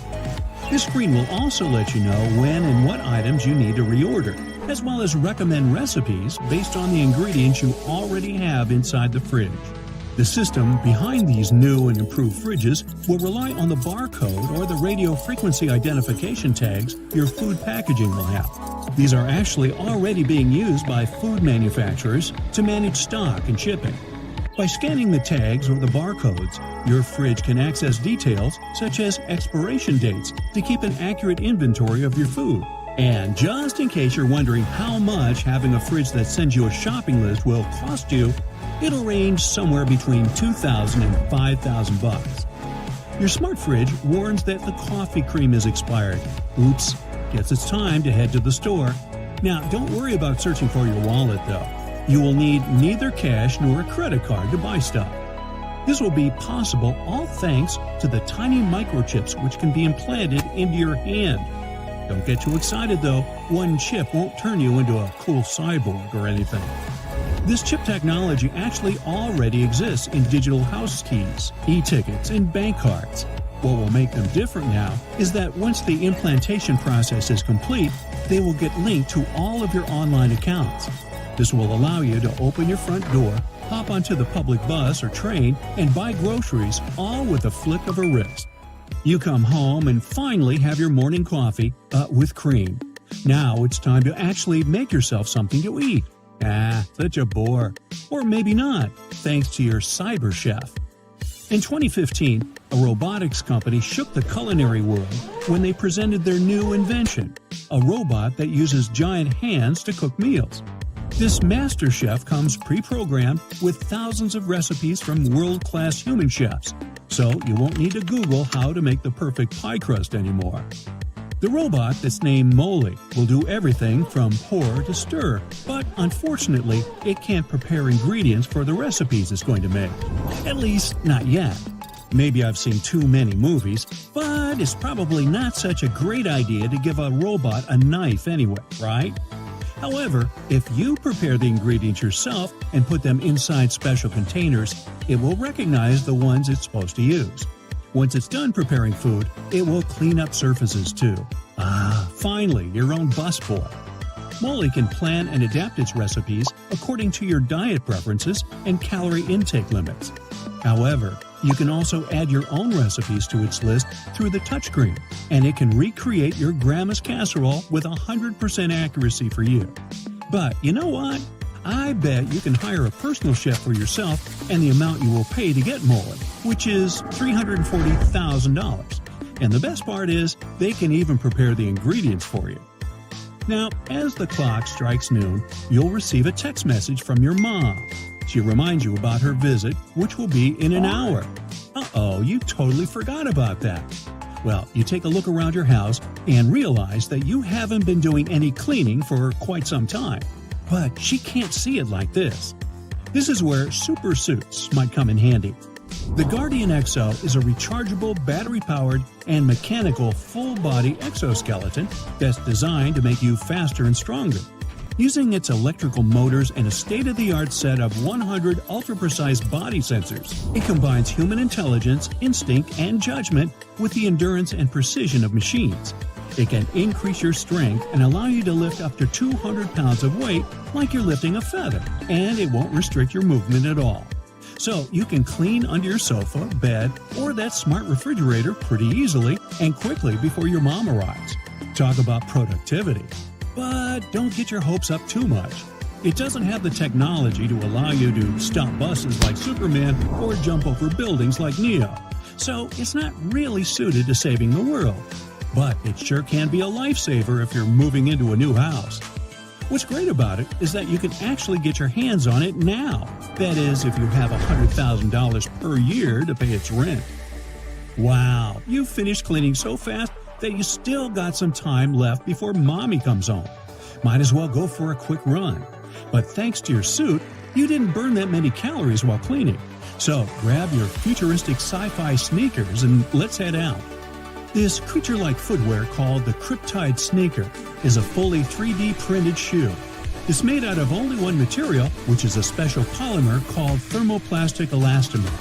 This material varies in thickness or thinness in different places, meaning while specific parts of the sneaker become stiffer, the others will remain soft and flexible. So it is ergonomic and comfortable, in addition to being easy and fast to manufacture. The whole shoe can be printed out in one go, and it doesn't require any gluing or stitching. And the best part is, its shape can be adapted to your own foot. The only thing needed for that is your foot's 3D scan. Well, you head back home just in time to greet your mom. She wants the two of you to spend a nice, quiet afternoon together, reading or watching something. You think that's a great idea, and you show your new favorite book to her. She goes through the pages, but you notice she's having a hard time reading the words, squinting her eyes. If only I could zoom into the book pages like I can do with your Instagram photos, she says. Hey, you have just the thing she needs. In 2019, a team of researchers created a pair of contact lenses that zoom in when you blink twice. Each eye movement you make gives distinct electrical signals. The zoom-in contact lenses contain electrodes that can track these signals and respond accordingly. The polymers that they're made of expand when a certain electrical current is applied. So, when you blink twice, the lenses increase their magnification and make everything appear 32% larger for you. However, it looks like you'll have to wait a bit longer to start wearing them. The researchers are still trying to figure out how to make them out of the material regular contacts are made of, so they'll be safer for everyday use. Now, aside from the zoom-in only lenses though, other researchers have been working on creating what they call smart lenses as well. These will have nearly invisible micro-LED displays smaller than a grain of sand, tiny navigation sensors, image sensors, and almost microscopic batteries. They'll help guide you through new cities, give you information about the buildings and the people. Wow, traveling made easy. Aren't you glad you have that trust fund to pay for all this? Wait, no trust fund? Well, you can still have Instagram.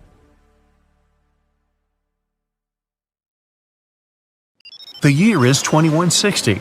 The place, the Pacific Ocean off the coast of Japan. The ocean seems calm, at least the surface does. The ocean floor is cracking right now. Boom! The earth opens up, magma shoots out. The crack in the ocean floor triggers an earthquake, and a massive amount of energy shoots into the ocean. And now for gravity to get involved. It pulls the water down and makes it move faster and faster. It's a tsunami. A wave as high as a skyscraper plows toward Tokyo at 500 miles per hour. That's millions of tons of water. It would be awesome to take a picture of it, but there's no time to admire the power of nature. The tsunami's about to hit Tokyo Bay. The tsunami smashes ashore and starts attacking the largest structure on the planet, the Tokyo Pyramid Metropolis. It's 6,600 feet tall. That's 5 times the height of the Empire State Building. Imagine if the entire population of Denver, Colorado lived and worked in one building. The Tokyo Pyramid Metropolis, TPM, can handle 750,000 people at a time. Incredibly, the structure withstands the impact, and most of the tsunami's energy seems to have just disappeared. This time, engineering stands up to nature. TPM was built by the Shimizu Corporation, which was founded in 1804. The pyramid is the most stable structure around. If you don't believe me, go to Egypt and see the Great Pyramid of Giza. It's lasted 4,500 years and it's still going strong. The TPM is built on water and consists of 204 individual pyramids. They look like bunches of grapes stacked on top of each other, 8 tiers in all. Only in this case, each grape is the size of a Vegas casino. The TPM's actually hollow. That's how it defends itself against typhoons and tsunamis. It doesn't meet the wind and waves head-on, but lets all that energy just pass right through it. Robots and autonomous control systems run this place. It runs on solar, wind, and wave energy. The pyramids are connected by passages, all in all about 85 miles worth. They connect everything and are maintained by AI that always finds you the fastest way to get from Pyramid A to Pyramid B. The TPA's obviously the city of the future, but human tech isn't quite ready for it just yet. Originally, engineers decided to install the pyramid on 36 columns, all dug into the ocean bed. If you build a pyramid that size out of steel and concrete, you'd be looking at 50 million tons of load press in on itself. The TPM would have collapsed under its own weight and imploded into the ocean. They needed something 1,000 times lighter than concrete and stronger than steel. So, what's this futuristic material? Look at this old guy. It's the first car on the planet with an internal combustion engine. It hit the road in 1885. And this is the first artificial satellite that humans launched into space. It only took an evolutionary blip to go from the first horseless carriage to our first flight into space. That TPM's not looking so ridiculous. Hey, we can do anything. The solution is carbon, and it's everywhere. It's the rod in your pencil and the diamond in your crown or ring or industrial drill. But we don't just need ordinary carbon, we need graphene. It's a type of carbon we can make nanotubes out of. They're thinner than a human hair, but 400 times stronger than steel. And most importantly, they're light. Nanotubes aren't affected by chemicals, oxygen, or water. Perfect for the TPM. That's just a fancy way of saying the thing's not gonna rust. Shimizu has plans for a power station on the moon, an underwater city, transforming the Sahara Desert into a huge oasis, and much more, but they aren't the only ones changing the planet. The Netherlands is the size of 2 New Jerseys, and about 30% of it is below sea level. To protect their country from water, the Dutch built dams, lots of them.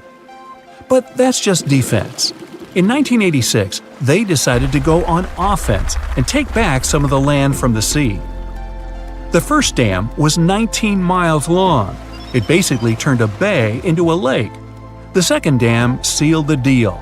After 42 years of work, the Netherlands got itself a whole new province larger than Los Angeles. Humans have done the same thing all over the world, like in Hong Kong, the Philippines, Italy. Hey, take that, water! What about building stuff on land that's already land? Before NASA's missions to Mars, the most expensive project in history was the construction of the interstate highway system in the United States. It took about 35 years to finish. In today's money, it cost about $530 billion. All that cash bought 46,000 miles of road. That's almost 2 times around the globe. There are over 270 million vehicles in the US, more than Japan, Brazil, India, and Germany combined. But in terms of sheer effort, the roads of Rome were way more impressive. Over 2,000 years before the first automobile, the Romans built a huge network of roads, 50,000 miles long. They connected Ireland with Egypt and Turkey with Spain. The roads were pretty safe, and travelers could stay in hotels, dine in cafes, or mail a letter at the nearest post office. Only about 30% of the Earth's surface is land. The world's oceans, rivers, and lakes are full of life, and it seemed like a ridiculous task to catalog everything living in there. But 2,700 scientists from 80 countries decided to team up to do it. The cost? $650 million. Those scientists spent 10 years searching for old and new species. It was one of the biggest science projects ever attempted. They even discovered about 6,000 new species of fish, squid, and algae. The Great Wall of China is huge. 13,000 miles of walls, natural barriers, and trenches. That's about 2 times the distance from Alaska to Australia. They built it over a period of 2,000 years, with no trucks, bulldozers, electricity. Just raw people power. Modern China's not exactly dropping the ball. In 2 years, China used more concrete for construction than the US ever did. I mean ever. Roads, cities, airports, everything there is huge. The Three Gorges Dam is definitely the new Great Wall of China. Over 7,600 feet long and 600 feet high. You're looking at 3 times more concrete and steel than the Hoover Dam. It's the largest concrete structure in the world and cost about $37 billion. More than 1 million people had to pack up and move to make way for it. Switzerland has the longest and deepest railway tunnel on the planet. Under the snowy Alps, builders dug 35 miles of tunnels. Every day, 200 freight and passenger trains pass through it. The amount of rock they took out to make the tunnel is about the same as 5 Great Pyramids. The whole thing cost about $12 billion. Egypt's one of the oldest nations on the planet, but now they're building one of the newest cities. It's going to be about the size of Singapore and filled with 6 million lucky people. There's going to be apartments, government buildings, entertainment, even an opera house. Oh, and a park that'll make Central Park look like someone's backyard. When it's finished, it'll be Egypt's new capital. So why bother? Well, by 2050, Cairo's going to have about 40 million people in it. Looks like they'll need more than one new city. The first flights to the moon cost about $280 billion in today's money. But SpaceX isn't letting price get in its way. The company plans to build a colony on Mars with a population of 1 million by 2050. They claim that once the program starts, you'll be able to buy a ticket to Mars for as little as $100,000. But the biggest science project ever is definitely the International Space Station. It weighs as much as 2 Boeing 747s and zooms through space at the speed of 17,500 miles per hour. That pencils out to be 5 miles per second. The station orbits the Earth 16 times per day, and it doesn't come cheap. Luckily, a whole bunch of countries share the bill, but it's definitely the most expensive room service anywhere in the galaxy. It costs $10,000 to deliver a bottle of water from Earth to the space station. Hey, at that price, I think it's important to ask, sparkling or still? You're standing on the roof of a control tower at the airport. You see a huge plane coming in for a landing. It's whizzing over your head, but all you hear is the wind whistling. The first sound the plane makes is the scraping of the tires against the asphalt. That's because this giant airplane runs on electricity. It doesn't need to burn tons of fuel. And it doesn't attract the attention of passersby with its noise as it flies over the city. But engineers predict that all-electric airplanes won't appear for another couple of decades. For now, the Dreamliner 787, which can carry 310 passengers and emits no pollution, remains a sweet dream for designers. Let's jump back in time to 140 years ago. In 1883, a French aviation enthusiast made the first ever electric-powered flight. He installed an electric engine on the dirigible. The problem was that the engine weighed as much as a big motorcycle. So, the dirigible couldn't fly long distances and lift many passengers. Okay, back to our time. The problem of heavy engines and batteries remains unsolved. 1 pound of regular airplane fuel contains 60 times more energy than 1 pound of even the most advanced battery. So we'd have to increase the airplane's tank by 60 times and fill it with batteries. But now, the plane is much heavier and it can barely take off. So we have to remove a lot of necessary things from the plane, like several rows of seats, toilets, and all the drinks and snacks, so the plane loses some weight. And now, shove more batteries into all the empty places. The plane can take off now, but it can't land. The plane is designed to take off with a full tank and land with almost nothing. Otherwise, its landing gear just can't take the load and breaks when it touches the ground. So, if the plane needs to make an emergency landing right after takeoff, it'll have to circle over the airport until it's burned enough fuel. It's allowed to land only when it reaches a certain weight. But in the case of batteries, the weight of the plane doesn't change during the flight. So designers had to find another solution. Let's drive this little single-engine airplane into a hangar and take out the old fuel-burning engine, exhaust system, and fuel tank. Replace them with an electric engine, which is much smaller and lighter. Pack all free spaces with batteries. The weight of the final version of the plane should remain exactly the same as the original plane. So now, it can take off and fly without any problems. But it can only do that for short distances. And that's a huge advantage of electric planes. About half of all flights in the world are under 500 miles. There's a lot of flights over distances like that, from New York to Washington, D.C., or from Detroit to Toronto. It's less than 200 miles. And there are huge passenger planes flying on those flights. They take off, gain altitude, and then immediately land. Using these gas burners at such short distances is like putting a huge freight elevator in a 2-story house. It's not profitable and it doesn't make sense. All the conventional airplanes in the world emit about 1 billion tons of CO2 a year. So we can reduce the amount of damage to the environment by half by using electric planes. Many designers are trying to convert some planes into electric ones. For example, the Cessna 208B E-Caravan. The normally 9-seat passenger plane now uses an electric engine. As of 2020, it's undergoing certification. This means that every bolt and wire on the plane is tested for safety. This process could take years. ES-19 is an all-electric 4-engine airplane. The aluminum hull makes it extremely light. Although the price per unit is about $8.8 million, its maintenance costs are 90% less than regular airplanes. And electric power for the plane itself is 50 to 75% cheaper than standard fuel. It'll be able to cover distances of about 220 miles. It's great for traveling in Europe or between remote islands. And it can use runways no longer than 2,500 feet. Given that these planes are practically silent, airports could be built close to city centers. This would cut travel time almost in half. Aviation Alice has taken another step into the future. This 9-seat plane is made almost entirely of composite materials and powered by 3 engines. The inverted boat shape and V-shaped tail make its aerodynamics perfect. It has the length of a school bus and the wingspan as wide as a basketball court. Its maximum takeoff weight is like 2 SUVs.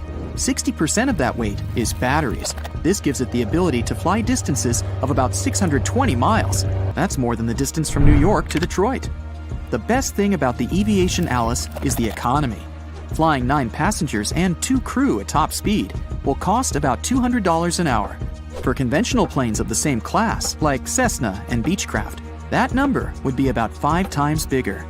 The problem of short-range flights can be solved by a network of abandoned airports in the United States. There are about 2,000 of them and 5,000 public airports. Each of them can be equipped with a charging station, just like a gas station. A half hour at a charging station for Alice would be equal to 1 hour of flying in the air. So while passengers are getting off and on and their luggage is being loaded, the plane can build up enough energy to fly. So, small planes are good as an air taxi or private jet. But you need at least 20 Aviation Alice planes to replace a full-fledged Boeing 737 with 180 passengers. The price for one electric bird is $4 million. So that's $80 million versus $100 million for one Boeing. So the Alice wins again. Zunum Aero tried to build an electric plane that could carry 50 passengers. The company first went for a 12-seat ZA-10 airplane. It was a hybrid, powered by the combined work of traditional and electric engines. Engineers relied on evolving batteries and predicted that their plane would be able to travel 1,000 miles. So it could fly from LA to Seattle on a single charge. And it would only have to cost $500,000 more than Alice. The big 50-seat plane should have worked on the same principle. But the company lost funding before they could introduce the finished plane. Maybe we can create an all-electric plane that doesn't have any moving parts at all. It would use ionic wind. MIT engineers created a lightweight model of an airplane with a wingspan of about 16 feet and no engine. There's a metal structure similar to a fence between the wings of the plane. A battery powers this structure with negatively charged electricity of 40,000 volts. There's the same structure in the back of the wing, which was positively charged. When the structure is powered, its front end captures negatively charged electrons from the air, just like a magnet. The electrons then fly toward the positively charged structure at the back. As the ions move, they collide with air molecules millions of times.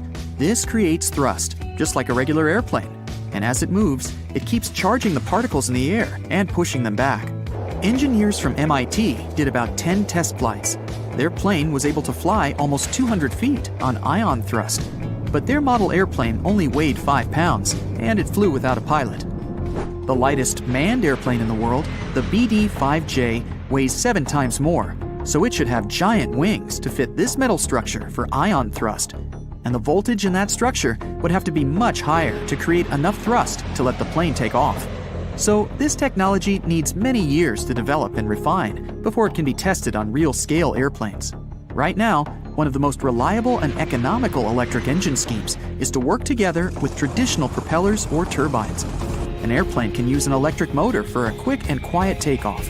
It'll gain altitude and leave the airspace of a densely populated city. Then, it'll start the main engines, which run on fuel combustion. This will allow the plane to reach high speed and fly a long distance.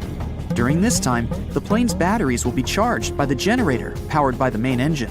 When it's time to land, the main engines stop, and the plane lands completely silently with the electric engine.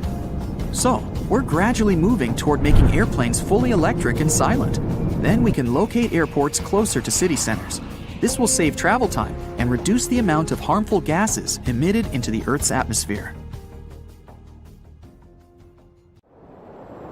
So, you might have heard that Yellowstone National Park is sitting on top of a giant supervolcano. That's the reason why the area can boast powerful geysers and hot springs. But it also means that underneath Yellowstone, there is an enormous magma chamber. In 2015, researchers from the University of Utah found out that this chamber was much bigger than everyone had previously thought. They even found one more reservoir with magma under the top one. Apparently, the more spacious the chambers are, the more magma they contain. Together, the two reservoirs store a glob of magma that could easily fill the Grand Canyon not once, but 11 times. But you know the most worrying thing about the magma chambers? They tend to push against the ground above them. As a result, the land in Yellowstone rises about 1 to 2 inches a year.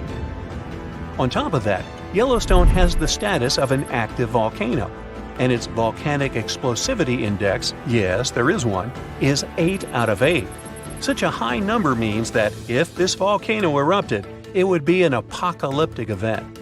To put it into perspective, the eruption of Pinatubo in the Philippines in 1991, which is considered the most powerful in living memory, was given a mere 6 on the volcanic explosivity index. Ha! Loser. Now, let's figure out if there's anything to worry about. In March 2023, the University of Utah seismograph stations recorded 354 earthquakes in the entire region of Yellowstone National Park. Sounds like a lot. But keep in mind that the most impressive event of the month was a mini earthquake of magnitude 3.7. It was part of a swarm of 106 earthquakes that began on March 29th and continued until the end of the month. Yep, earthquakes apparently also come in swarms, so be aware. Experts say that Yellowstone's seismic activity is, well, kind of more active than usual, but it's really nothing serious. A geophysicist working at Yellowstone Volcano Observatory called Michael Pollan claims that the volcano won't erupt anytime soon. For this to happen, there must be enough magma ready to erupt beneath the surface. Whew. There should also be enough pressure to cause this magma to rise. But neither of these conditions exist today. According to the expert, Yellowstone is stable now. At the same time, Pollan and his team are keeping track of all kinds of underground activity, looking for warning signs of possible eruptions. Some of them can be the frequency of earthquakes and ground deformation. Thousands of mini earthquakes, coupled with extreme changes in the surface of the ground in that area, can be alarming. The team also monitors the temperature of the park's thermal features. That's another noteworthy sign of a potential disaster. Park-wide changes in geyser activity, as well as gas and thermal emissions.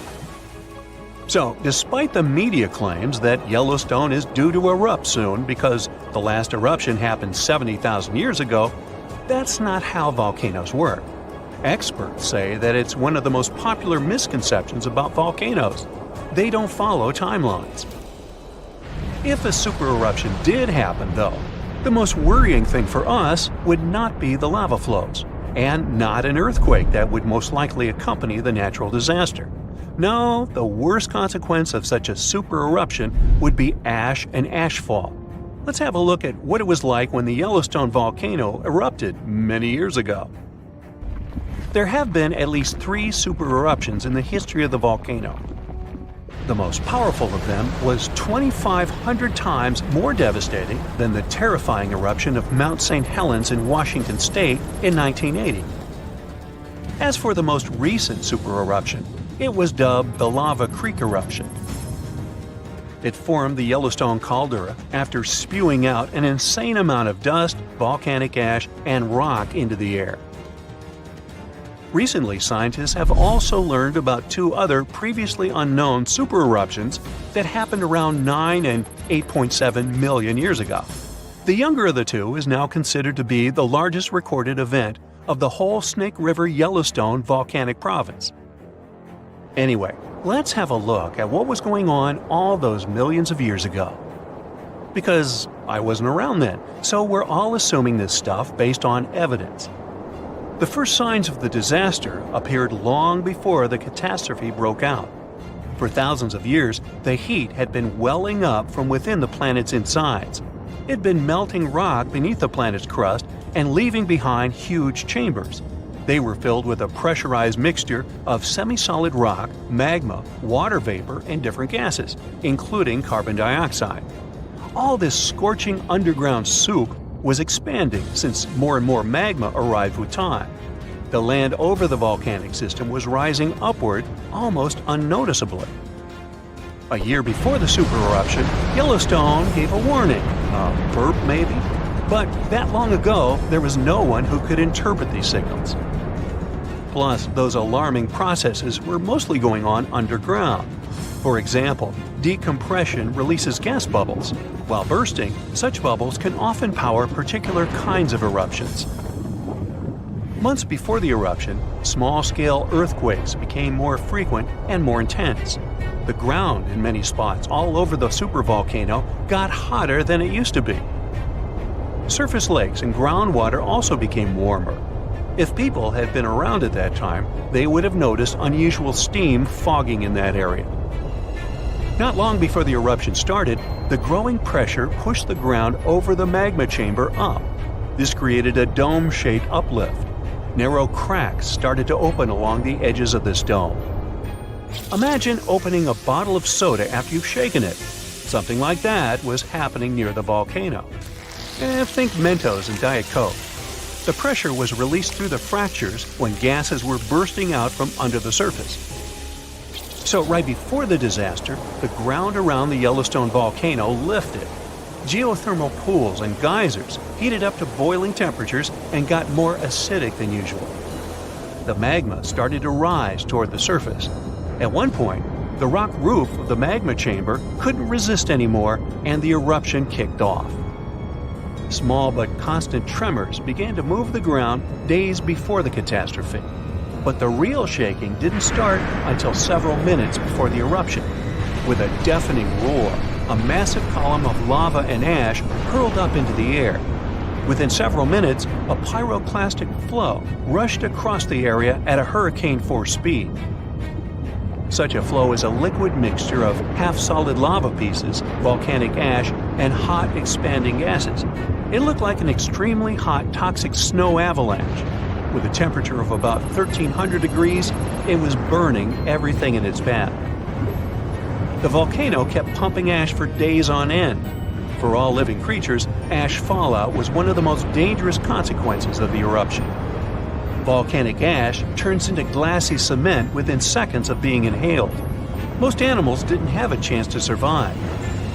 Even thick trees started to collapse under the weight of this dense substance. It only took a couple of days until a thick layer of ash covered huge territories. After the ash got into the stratosphere, the temperatures all over the world started to drop. The eruption was rich in sulfur, which is an effective sunblocker. That's why it soon got so cold that there was no summer in the whole world for the next several years. Animals couldn't find food and clean water. This natural disaster, called the Gray's Landing supereruption, was colossal. That's how researchers described it in their recent studies. It affected a huge territory. The streams of lava enameled an area as large as New Jersey in scorching hot volcanic glass. It instantly sterilized the land surface, wiping out all the plant life that had been thriving there before. Now, if such an eruption were to happen these days, it would cover Colorado, Utah, and Wyoming with almost 3 feet of toxic volcanic ash. Many regions would be plunged into darkness. Even the coast, where most Americans live, would experience problems with the spread of the ash cloud. It would destroy crops and contaminate pastures, ruin power lines and electrical transformers. Well, so I'm sure you'll agree with me, it's a good thing that such a disaster isn't expected to occur anytime soon. Hey, we got enough other stuff on our plate.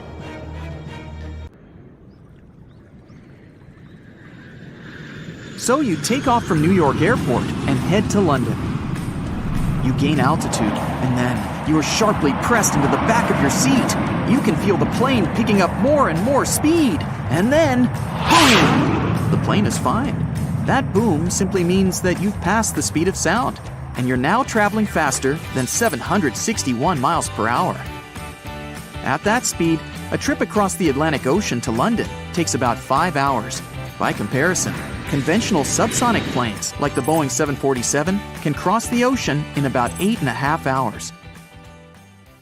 Right now, we have a non-commercial supersonic aircraft. One of the most famous planes is the Lockheed SR-71. It was as long as a limo and weighed like 10 SUVs. This plane holds the world's record for speed in the air. It was able to reach 2,193 miles per hour. At that speed, it could circle the globe in 10 hours, and it covered our route from New York to London in just 1 hour and 54 minutes. So traveling at the speed of sound seems like a great idea. Sometimes you spend up to 3 hours a day in a traffic jam just to get to work. Imagine if you could travel between continents in that time. The Concorde supersonic plane was supposed to do it. This plane was as long as half a soccer field and had a wingspan the size of a basketball court.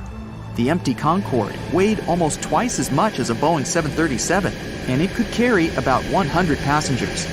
The Concorde could go over twice the speed of sound, but it required an incredible amount of fuel. The flagship of transatlantic flights, the double-decker Boeing 747, burned 1 gallon of fuel for 80 miles per passenger. Concorde burned 1 gallon for only 17 miles per passenger. Given fuel prices, Concorde tickets cost almost 5 times as much as a regular plane, and although it could fly almost twice as fast, it was not allowed to do so. It's all about the sonic boom. When an airplane passes the speed of sound, a shockwave appears on its nose and tail. These waves merge into one and then reach the ground. And this supersonic boom doesn't just appear at the very moment when the plane gets to supersonic speed. It appears continuously. So when the Concorde flew at top speed, it made a sound similar to the constant beating of drums. And to feel this level of noise, put your ear to the wall and ask your friend to start drilling the wall from the other side. So naturally, Concorde was forbidden to fly faster than the speed of sound over land, and it only used its full power when flying over the ocean. When we travel, we spend a lot of time driving to the airport. Then we go to check-in, go through passport control, and wait for boarding. Then we go through passport control in another country, pick up our luggage, and drive to our destination. It all takes a lot of time, and flying at high speed doesn't bring that much change. So Concorde was inefficient, expensive, and noisy. Before long, supersonic airplanes went on the shelf for several decades. But maybe they'll be back soon. Ariane AS-2. It's a private supersonic jet in development. It's as long as 3 school buses and has a wingspan almost like a Concorde. It can reach a speed of about 925 miles per hour and will be able to cover the distance from New York to Los Angeles and back. Modern engines have made it more fuel efficient and less noisy, but the supersonic boom is still a problem. NASA is developing the X-59 Quest experimental aircraft to study how to deal with supersonic waves. The plane is slightly longer than a train car and with a wingspan as long as a limousine. It's expected to fly at 940 miles per hour at an altitude of 55,000 feet. That's 1.5 times higher than conventional commercial airplanes fly. Its narrow shape and small wings near the cockpit should prevent sound waves from appearing, and the long distance to the ground should give the sound waves time to slow down. Engineers expect the volume of the supersonic boom on the ground to be about 60 decibels. That's 1,000 times quieter than Concorde, and it won't feel like a drill behind a wall, but like the noise of a washing machine. If engineers solve the problem of loud noise and allow the planes to fly at supersonic speeds above the ground, they'll be able to fly from New York to Los Angeles in 2.5 hours instead of 6 hours of a regular flight. The price of an aircraft like the Ariane AS2 will start at $120 million. That's 12 times more than a Cessna CJ4, for example, which uses less fuel and can take just as many people on board. But the huge Airbus A320 has been known to be bought as a private jet for $500 million. So if your time is valuable and you want to spend less time in the air, you can buy yourself a supersonic plane. The next supersonic passenger candidate is the Spike S512 supersonic business jet. It's a twin-engine airplane, almost as long as a Boeing 737, with a 58-foot wingspan. And it's much faster than the Ariane AS2. The Spike has a top speed of about 1,100 miles per hour. That's 450 miles per hour faster than conventional planes. The manufacturers promise that the aircraft can travel from New York to London in 3 to 4 hours, New York to Tokyo in 6 hours instead of 12, New York to Alaska in 3 hours instead of 6, and New York to Dubai in 6.5 hours instead of 12. The V-shaped wings and the long, narrow fuselage make it possible. Another important aerodynamic feature is the lack of portholes. Not to make passengers sit in the dark, there are TV panels all around the interior. These screens will show images from the cameras around the aircraft. So you'll see the same view you could see from an airplane window. But the Spike can only hold 18 passengers. This is where boom technologies come in. The airplane is very similar to the Concorde with its wings and long fuselage. It can hold up to 55 passengers. 2 engines are placed on the wings, and 1 more is in the tail. They will propel the plane to more than 1,100 miles per hour. These are turbofan engines, like conventional airplanes, so they won't use afterburners, and they won't make much noise. An afterburner is used in engines to create extra thrust. The fuel may not burn completely in the engine, and the exhaust gas can still burn. So it's ignited again, and you can see the fire just behind the airplane's engine. With engines like that, it would be 25% of the cost of maintaining this airplane over the Concorde. A new version of this plane might be able to carry 68 to 88 passengers. Boom makers expect ticket prices to be the same as a regular business class flight. So far, supersonic airplanes make too much noise, so they can only use all their power over water. Considering that there are about 1,750 flights every day over the Atlantic Ocean alone, supersonic planes can save time for travel. If you're looking for a plane that will fly completely silently, then you should take a look at electric planes, such as the Aviation Alice. It's a private plane that's equipped with 3 electric engines. It takes off and lands without the noise of fuel-burning engines and doesn't need long runways. So airports for private planes can be located right in the center of the city. It would significantly reduce travel time to the airport.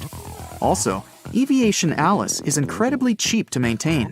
$200 for an hour of flight time compared to $1,000 for the same time in traditional private jets. The disadvantages of this plane are speed and range. On a single charge, the Aviation Alice can travel about 620 miles. That's like flying from New York to Detroit. And its top speed is only 253 miles per hour. That's slower than some sports cars. Half of all flights in the world are under 500 miles. So this electric plane could be an excellent replacement for giant fuel-burning airplanes. We just need to set up a network of airports and charging stations for them. It can be done at about 2,000 abandoned airports. There, you would board the plane like a bus, and it would take you to your destination. Consider Lake Enigma. What a fitting name. It's already strange enough because it's not even supposed to exist. But now, we stumbled upon actual life deep beneath it. And this just might help NASA in their search for life in outer space. The lake lies deep in the icy heart of Antarctica, so it's not really a water pool like we're used to, more like a lake-like block of ice, or so we thought. Just recently, Italian scientists discovered a secret that had been buried for ages, an actual body of water, and in this water, life is thriving. Various microorganisms, and even some weird little hunters, which is super weird, since Enigma sits in a remote and harsh corner of our planet, the northern Victoria Land in Antarctica. The entire South Pole is cold, but in this place, temperatures can plummet to a horrifying minus 41 degrees Fahrenheit. though on average it's around 7. Brr, chilly. Like we said, this lake shouldn't even be there at all. Antarctica is technically the largest desert on Earth, even though it's covered in snow, because it's super dry. There are 0 rains, truly little snowfall, and the sun barely evaporates anything. And even if there is some water, the insane winds make sure to dry everything out super quickly. Putting on our thinking caps, this lake should lose an unimaginable 7 million cubic feet of water every year. Yet, the water remains. Why? No one knows. Scientists say there could be something deep underground that refills it constantly. They just have no idea what that might be.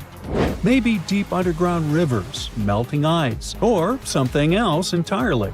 But hence the name, the Enigma Lake. The block of ice we mentioned is permanent and super thick, at least 36 feet of it, and that's higher than a 3-story building. So researchers decided to check out if there's anything beneath it. They used a so-called ground-penetrating radar, a super smart echo detector for the ground. This radar sends invisible radio waves into the Earth. When they hit something underground, like rocks, water, or anything else, they bounce back to the device. By measuring how long it takes for the signal to return and how strong they are, we can determine the distance and what exactly the radar hit. That's how animals like bats, whales, and dolphins can see underwater. And we humans stole this cool nature idea to research buried structures and hidden caves. Scientists used this device all over the Enigma surface. This way, they were able to create an entire map of this under-ice world beneath. The water itself wasn't surprising. It's the unique ecosystem in it that shocked them. Unfortunately, no secret monsters or extraterrestrial secrets this time. But there are microorganisms there that may not exist anywhere else on Earth. Somehow, these creatures have managed to survive in complete isolation and extreme cold.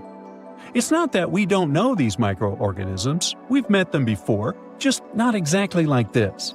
There are a couple groups hanging out down there. The first one is Bacteroidota.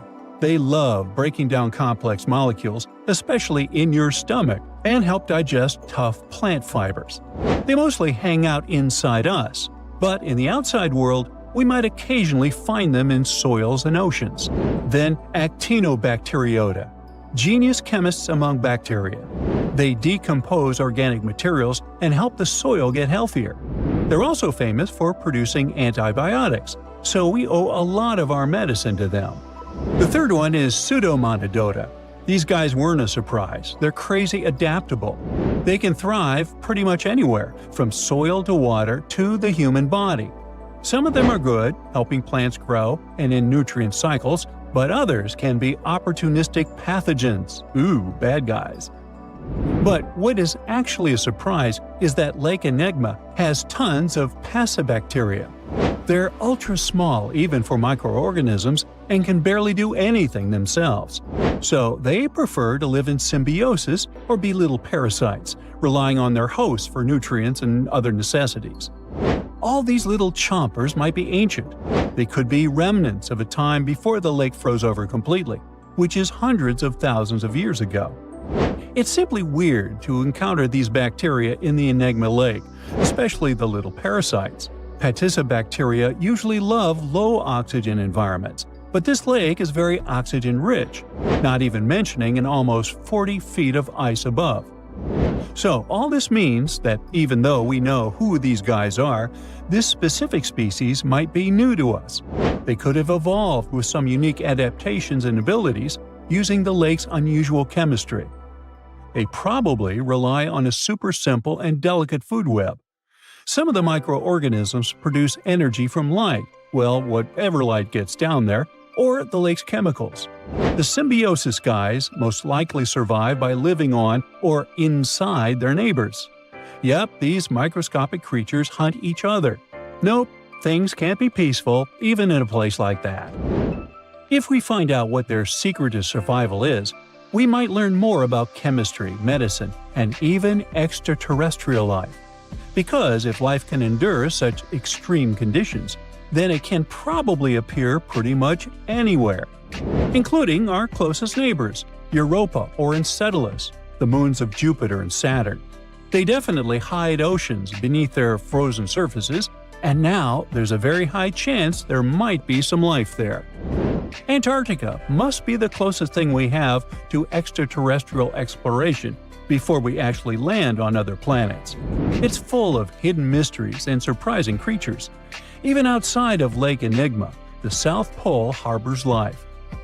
Just take the McMurdo Dry Valleys, which are often referred to as Earthly Mars.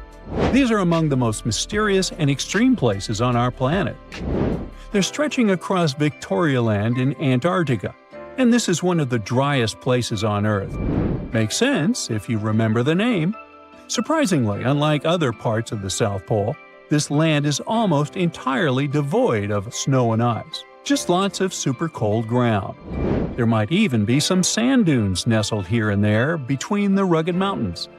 The ground is mostly covered in loose gravel, scattered with ancient rocks made of granite, and something interesting called gneiss, just spelled differently. It's the type of rock that's been through a lot, literally. It's usually born when granite and sedimentary rocks have to endure insane pressure or horrifying heat for a while, a process called metamorphism. These conditions are so intense that they literally rearrange the minerals into layers. That's why gneiss has such beautiful foliated looks. It's the planet's version of baking a layered cake. It's amazing because this place is almost exactly the way it was millions of years ago. These valleys are frozen in time, and they give us a little glimpse into Earth's distant past. And that includes life. Once again, local winds are absolutely terrifying gusts of cold air racing downhill, and they evaporate snow faster than it can even melt. So, logically, you shouldn't find much water here, not even mentioning life. But somehow, you can still stumble across frozen lakes and saline ponds in the dry valleys. And local life stretches all reason and our understanding of biology. It exists inside the rocks themselves. Microorganisms are hidden in slightly moist cracks and crevices. Deep inside, there's endolithic bacteria. These guys are super chill. Instead of moving around like other microorganisms, they always stay put inside their little rocky homes. How do they survive? Through photosynthesis. Just like plants, they take teeny tiny parts of light that gets in crevices and acts like little solar panels, getting energy from the sun. Meanwhile, in another place, beneath the Taylor Glacier, there's bacteria that literally doesn't eat anything. Not comfort, not sunlight, not even oxygen. These guys rely on a diet of dusty rocks and sulfur to fuel their weird metabolisms. By breaking down sulfur and iron, they get energy to sustain themselves.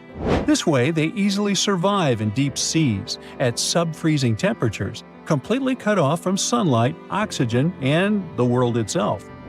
This place is fascinating for both its life and the lack of it. In some parts of the valleys, like University Valley, yes, that's what it's called, the permafrost is so harsh that no microbes were found at all. This might be one of the only places on Earth where life appears to be completely absent, a quite scary idea. Anyway, now scientists are thinking about learning more about Lake Enigma and drilling this Mars-like environment, exactly for that reason, to see how we could get samples from Mars in the future.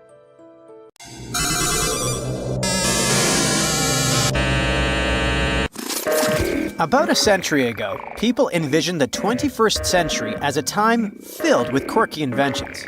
They weren't far off the mark. We're now one step closer to establishing an actual settlement on the moon. Before we can create a new home up, we need to find a way to stay connected, beyond just transportation and shipping. Being able to send a simple text, even something as casual as, "Hey, how are you?" is essential.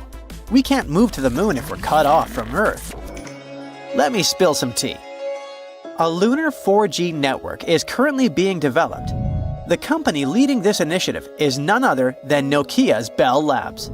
The company, bought by the world-famous Finnish company that started out as a paper mill in the 19th century and later ventured into the cell phone industry, creating iconic devices long before Apple launched its first phone. Once the network is completed, it will be loaded onto a lander, deployed, and connected using specialized radio equipment. But don't think this is just a fun experiment. It has significant purposes. The Lunar Outpost rover, one of the vehicles involved in this mission, will thoroughly explore an area known as the Shackleton Connecting Ridge. Another rover, the Micronova, will investigate a lunar crater in search of ice. When they discover ice and capture images, this information will be first transmitted to the lander and then relayed to Earth, an unprecedented achievement in history. Moreover, the importance of a reliable phone connection cannot be overstated. Currently, astronauts communicate via radio. But NASA aims to establish a lunar communication system capable of supporting high-resolution video. Effective communication during space missions is as crucial as food and water, and with this new lunar 4G technology, video calls on the moon could soon become a reality. Plus, thanks to lunar 4G, we'll be able to track how the endangered species sent to the moon are doing. Oh, sorry, I completely forgot to mention something important.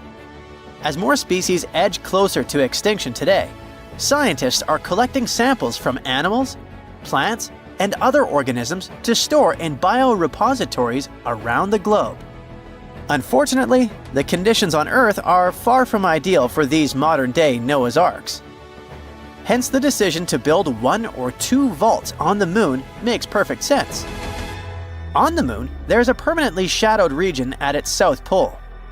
It may seem like a fortunate coincidence, but some lunar craters may meet the criterion of temperature, -320 degrees Fahrenheit, which is precisely what we need for long-term self-storage. Initially, the plan was to construct the vault in lava tubes that run beneath the moon's surface, but that would have posed significant risks. This design requires a special solar-powered cooling system, and any accidental loss of power could be catastrophic, resulting in the destruction of all the samples. However, if we built it in a forever frozen shadowed area, the vault wouldn't need any energy or human maintenance. Bingo! It sounds almost too good to be true, and indeed there are several complications. For instance, dust is an omnipresent issue on the moon, infiltrating everything. If the storage requires seals, a dust mitigation system must be developed, which has not yet been created. So for now, it remains a theoretical concept rather than a practical solution. 40, 50 feet, why don't you turn around and let them get a view from there and... I know you want to learn about real things, not just concepts. Here's something real for you. The moon is full of human waste, carefully packed into bags. According to estimates, there are around 96 of these bags you'd probably prefer to never open. But you never know what exactly is hidden inside. It could be any product of the human body out there. So, if we ever make it to the moon and you accidentally stumble upon a mysterious bag, my advice is to resist the urge to open it. Instead, you can hand it over to scientists. They say they're eager to get their hands on them. Humans are incredible, in a rather unfortunate way. We haven't even established a proper settlement on the moon yet, but there's already around 200 tons of junk scattered about. It piles up there as if it were a teenager's room rather than a celestial body. Alongside those rather unappealing human waste bags, you'll also find cameras, drills, towels, brushes, rakes, a multitude of other technical items, and, surprisingly, a falcon's feather. I'll explain that in a moment. At the end of Apollo 15's final moonwalk, David Scott pulled out a falcon's feather and a hammer to demonstrate Galileo's theory that in the absence of air resistance, different objects fall at the same rate. Amidst all that junk, there's an actual piece of art, so we could say that the moon, if it doesn't have the very first art museum, at least boasts a small exhibition. The crew of Apollo 15 took a 3.5-inch tall aluminum figure to the moon. Created by a Belgian artist, It's called the Fallen Astronaut, and it was laid on its side with a plaque listing the names of astronauts and cosmonauts who contributed to exploration. But the list of odd objects on the moon doesn't end there. If you ever find yourself in need of cash, you can find it on the moon, since a stack of $2 bills was simply forgotten there. Yep, a lot of material has been collected since 1969, when humans first stepped on the moon. It's one small step for man, one giant leap for mankind. Our natural satellite was first seen in a telescope in 1609. But what about its true age? To understand that, we need to start with how the moon first formed. Back in the mid-80s, a conference in Hawaii brought together a bunch of scientists to figure out where the moon came from. They came up with a pretty cool idea. The moon probably formed with the stuff that our planet Earth donated. Picture this. A Mars-sized object crashed into the early Earth, flinging molten materials into space, which eventually came together to become the moon we see today. This theory clears up a lot of mysteries. For instance, it used to baffle folks why the moon has such a small iron core. The answer is simple. It formed from Earth's outer layer, which isn't rich in iron. And that pale crust of the moon? It's just minerals that floated to the top when the molten moon cooled down. At first, the moon was super close to Earth, but it's been slowly drifting away at about 2 inches a year, even while you're watching this video. Figuring out when this all went down, though, is a bit tricky. The Apollo astronauts brought back a bunch of moon rocks, which helped scientists estimate their ages. The oldest ones are around 4.35 billion years old, which is about 200 million years after the solar system kicked off. So, here's the thing. There's no exact date for when the moon formed, but there are several interesting theories. One idea is that the age of these rocks could mean the moon is around 4.35 billion years old. But some scientists who look at how planets form think that most of the material in the early solar system came together way before that 200 million year mark. They argue that a big impact that created the moon happening that late seems pretty unlikely, which means the moon could actually be older than 3.5 billion years. Another interesting thought is that the moon might have gone through some serious heating events as it moved away from Earth. This is similar to what happens on Io, one of Jupiter's super volcanic moons.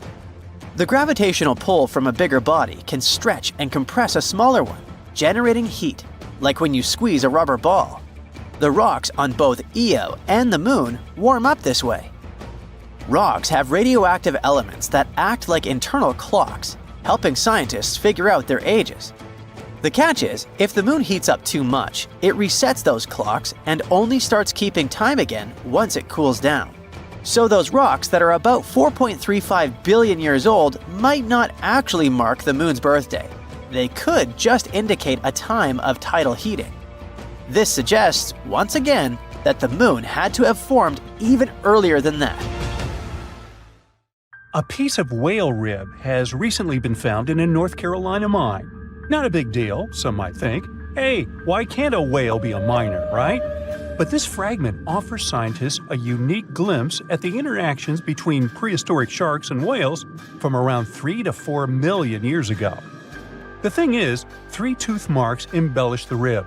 That means that the whale was once badly bitten by an animal with a super powerful jaw. Judging by the spacing between the tooth marks, and it reaches almost 2.5 inches. This animal could be a mega-toothed shark. I'm talking about the megalodon. Or it could be a different shark species which was around at that time. The curvature of the shark's jaw shows that the animal was relatively small, between 13 and 20 feet long. Yeah, small. As for the whale, it seems to be the ancestor of a great blue or humpback whale. Researchers are amazed. You don't usually expect to find evidence of animal interaction and behavior preserved in the fossil record.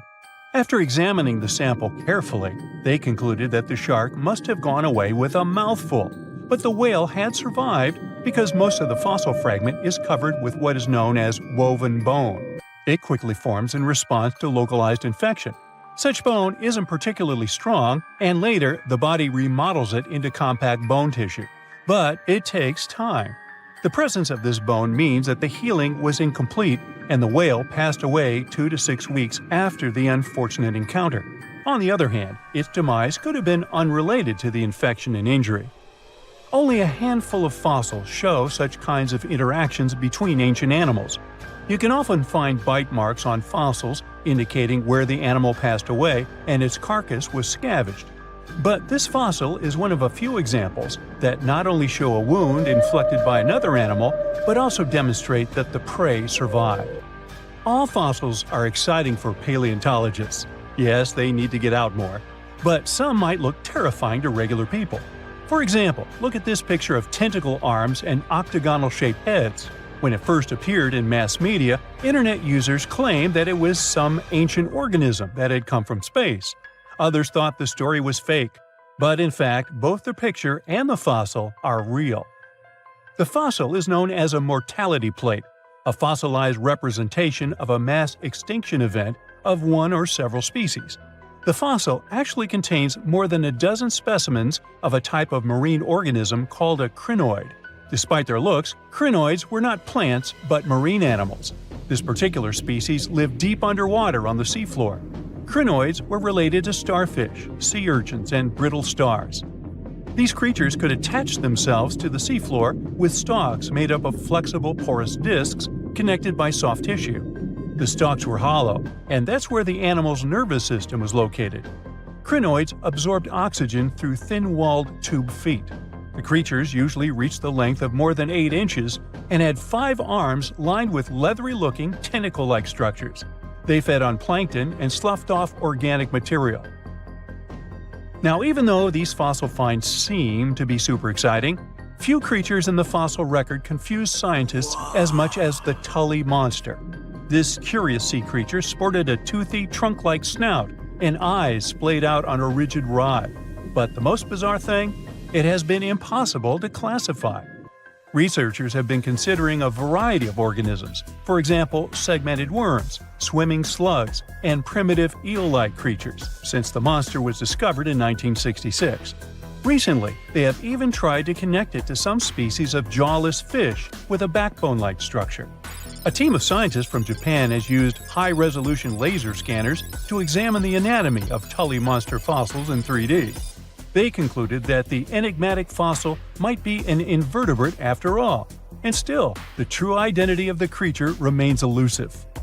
In the 1950s, amateur fossil hunter Francis Tully found a ghostly imprint of a torpedo-shaped organism with a huge tail fin in the Mizon Creek fossil beds in Illinois. Tully had never seen anything similar to the torpedo structure. He took his find to Chicago's Field Museum of Natural History. Paleontologists working there were baffled as well. Since then, scientists haven't been able to determine where the creature fits on the phylogenetic family tree, or where they should spend Thanksgiving. In 1741, an explorer and captain named Vitus Johansen Bering led an expedition to map the coast of Alaska. The ship he was on got shipwrecked on what later became known as Bering Island, and they got hungry. Half the crew survived thanks to the discovery of an extremely large sea cow. With the meat of these animals nourishing them, the sailors managed to build a small ship from the wreckage and return home. On their way back, a scientist who was among them spent his time documenting the animals and plants they had found. The sea cow was particularly interesting because without it, the crew wouldn't have survived. These animals were more than 26 feet long and weighed around 10 tons. All sea cows are members of the order Sirenia, marine mammals more closely related to elephants than cows. The scientists described them as having black skin, a small head, and stubby forelimbs. Those sea cows floated on the water's surface, munching on kelp. After the information about these animals became widespread, sea otter fur trading expeditions made use of that convenient depot en route. Sea cows were docile and could be easily hunted. Long story short, within 27 years after the scientists mentioned those animals, they were driven to extinction. But it's not the saddest part. The fossil record reveals a much deeper and darker history. Fossils of sea cows have been discovered all over the world, from Japan to Mexico. It means that the animal once thrived in the vast kelp beds around the entire North Pacific Rim. That small population discovered by the expedition was probably the last remains of a once much larger and way healthier population. More likely, Aboriginal hunting had already reduced the numbers of these animals to near extinction levels, and the final blow came from Western hunters. The living close relatives of those ancient sea cows are rarely hunted today. Still, they're under threat of extinction themselves. To some, this amazing fossil might look a bit disturbing. Slaves' lentils are fossils that belong to animals called Numalites. They lived and thrived in a warm, shallow sea covering part of Egypt around 40 million years ago. The name Numalites hints at the fact that larger specimens resemble coins, and in Egyptian folklore, they're even referred to as angel's money. These creatures have a simple, single-celled structure, which contrasts with their super intricate skeleton. Look at this series of spiral overlapping whorls. Each whorl is divided into countless tiny chambers. Numalites can grow to be 4 inches in diameter, and still, they are the fossils of single-celled animals related to amoeba. How and why did they grow to be so large? The reason could be their symbiotic relationships with other smaller organisms. In the case of modern species, such symbionts are tiny golden-brown single-celled algae called diatoms. The shells of Numalites are relatively transparent, and since they're flat, there's a large surface area for the light needed for the diatoms to photosynthesize. For some reasons, scientists are still debating about them. The presence of plant symbionts in animals dwelling in the sea encourages the growth of a calcareous skeleton in hosts. So, the gigantic size of the Numalites in Egypt could be due to their close relationship with symbiotic diatoms. Does that make sense? Fun fact: a species of Numalites evolve very fast, and their fossils change from one layer of sediments to the next. So, the limestone used for the pyramids of Giza are so packed with such fossils that it's known as Numalitic limestone. This limestone also contains 2 kinds of Numalites, the smaller slave's lentils and the larger angel's money. But those are not different species, but rather different stages in the life cycle of a single species. The year is 2045. You arrive at the airport and get your face scanned with a biometric device that replaces your ID or boarding pass. Friendly robots pick up your luggage and direct you to your gate. You do some duty-free shopping in virtual reality and get in line to board the Flying V. You've picked your favorite seat in the second cabin. In there, you can choose between a staggered seat or a bed, even in economy class. You're walking past the group seat section, where friends and colleagues can spend time together face-to-face and discuss things. You're on a long-haul flight today, so you went for a bed to get all comfy on your way to your destination. With the Flying V, you can't choose to sit over or by the wing because all the passengers sit right in the wings of the plane. The cargo hold and fuel tanks are also in there. The plane looks like an arrowhead, with 2 wings stretching out behind the cockpit in a V shape. The oval cabin is pressurized and has an aerodynamic design. Everything inside the plane is made as light as possible. Thanks to it, it's more fuel efficient than other aircraft. The idea of this new revolutionary plane came to a student who was working on his thesis at Berlin's Technical University. It was further developed by the Delft Technical University in the Netherlands and supported by KLM Royal Dutch Airlines. They decided to make long-distance flights more sustainable. The Flying V shares many characteristics with the Airbus A350, the most advanced aircraft as of 2021. It can also seat 314 passengers and take up 1,700 square feet of cargo. It's smaller and shorter than the A350, but has the same wingspan of 213 feet, slightly longer than the height of the Leaning Tower of Pisa. It means it can fit in the same already existing gates, runways, and hangars at airports worldwide. It has less inflow surface area, which means less resistance. Less resistance means less fuel needed for the same distance, 20% less than the Airbus A350 to be precise. But it gets even better. KLM plans to make it completely emission-free with electrically boosted turbofans. They also believe they could keep manufacturing costs pretty low compared to other unusual and efficient new designs with unique components. experts tested a 50-pound, 10-foot scale model of the new plane in July 2020. They controlled it remotely, and it successfully took off at a rather low speed, but had a rough landing. It means there's still work to be done to make future flights comfortable for all passengers, including those sitting close to the side of the aircraft. Airbus has spent months testing another unusually shaped plane. It's just 10 feet wide. That's about 3/4 the length of a Volkswagen Beetle. It looks like a flying wedge and could start a revolution in the aerospace industry, improving environmental performance. They believe the remote-controlled Maverick with a blended wing design has great potential. The fuselage in regular planes is basically useless weight and needs massive wings to stay aloft. With the new design, the whole airframe gives lift. It means the plane can be lighter and smaller and still carry the same weight. One prospective problem with Maverick could be boarding and leaving the aircraft. The wide central section could slow it down, and passengers in the middle would be far away from emergency exits in case they need them. At the same time, it would give passengers additional legroom and larger aisles. Another Airbus invention is an XLR plane with a third fuel tank that will travel up to 10 hours without the need to refuel, or 5,400 miles without stopping. That's 1,000 miles more than other narrow-body models. Boeing has spent years working on its own revolutionary concept, the transonic truss-braced wing. This plane has folding wings that are 170 feet long, longer than an average commercial plane.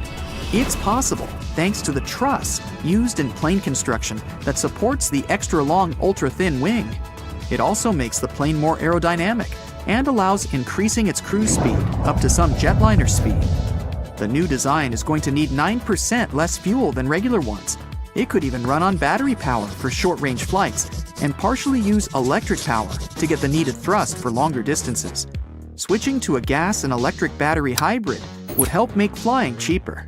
A Denver-based startup named Boom is determined to produce the first civilian supersonic jet after the collapse of Concorde almost 2 decades ago. They're partnering with Rolls-Royce to develop the engines for the future plane. It would fly at twice the speed of sound, but would be slower over land. It would still take passengers from the East Coast to London or from the West Coast to Asia in half the current time. They promise the fares won't be much higher than regular business class tickets, with an added bonus of oversized windows for all passengers. Boeing designed the biggest twin jet in the world for long-distance international routes, the Boeing 777X. It's meant to carry between 384 and 426 passengers and will have a unique folding wing.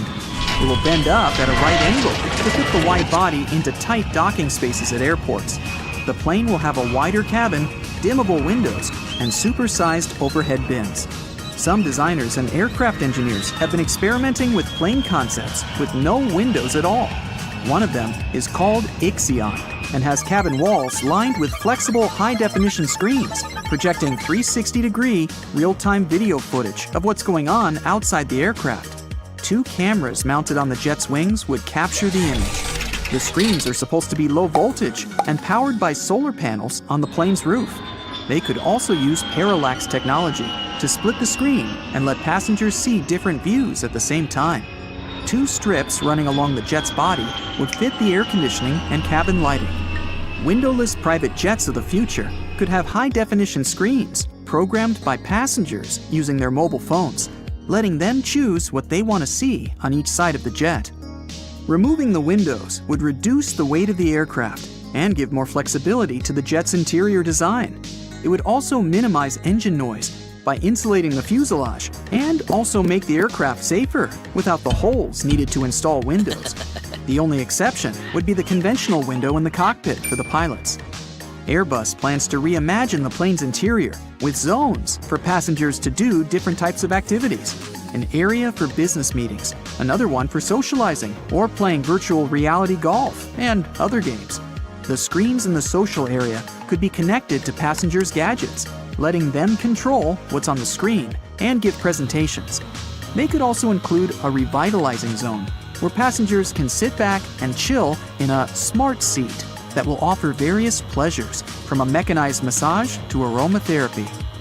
There will also be more planes with individual sleeping cabins, showers, and bar areas, and even full-size in-flight spa zones. Airbus is planning to build beds for economy-class passengers in cargo holds.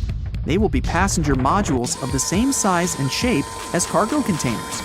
Airlines will be able to load them aboard for long-haul flights and take them out for shorter flights or when they need extra cargo space. The modules will look somewhat like upscale hostel rooms, with all surfaces in glossy white and curtains for privacy. Economy class passengers will be able to rent one of the beds for less than the price of a business class ticket.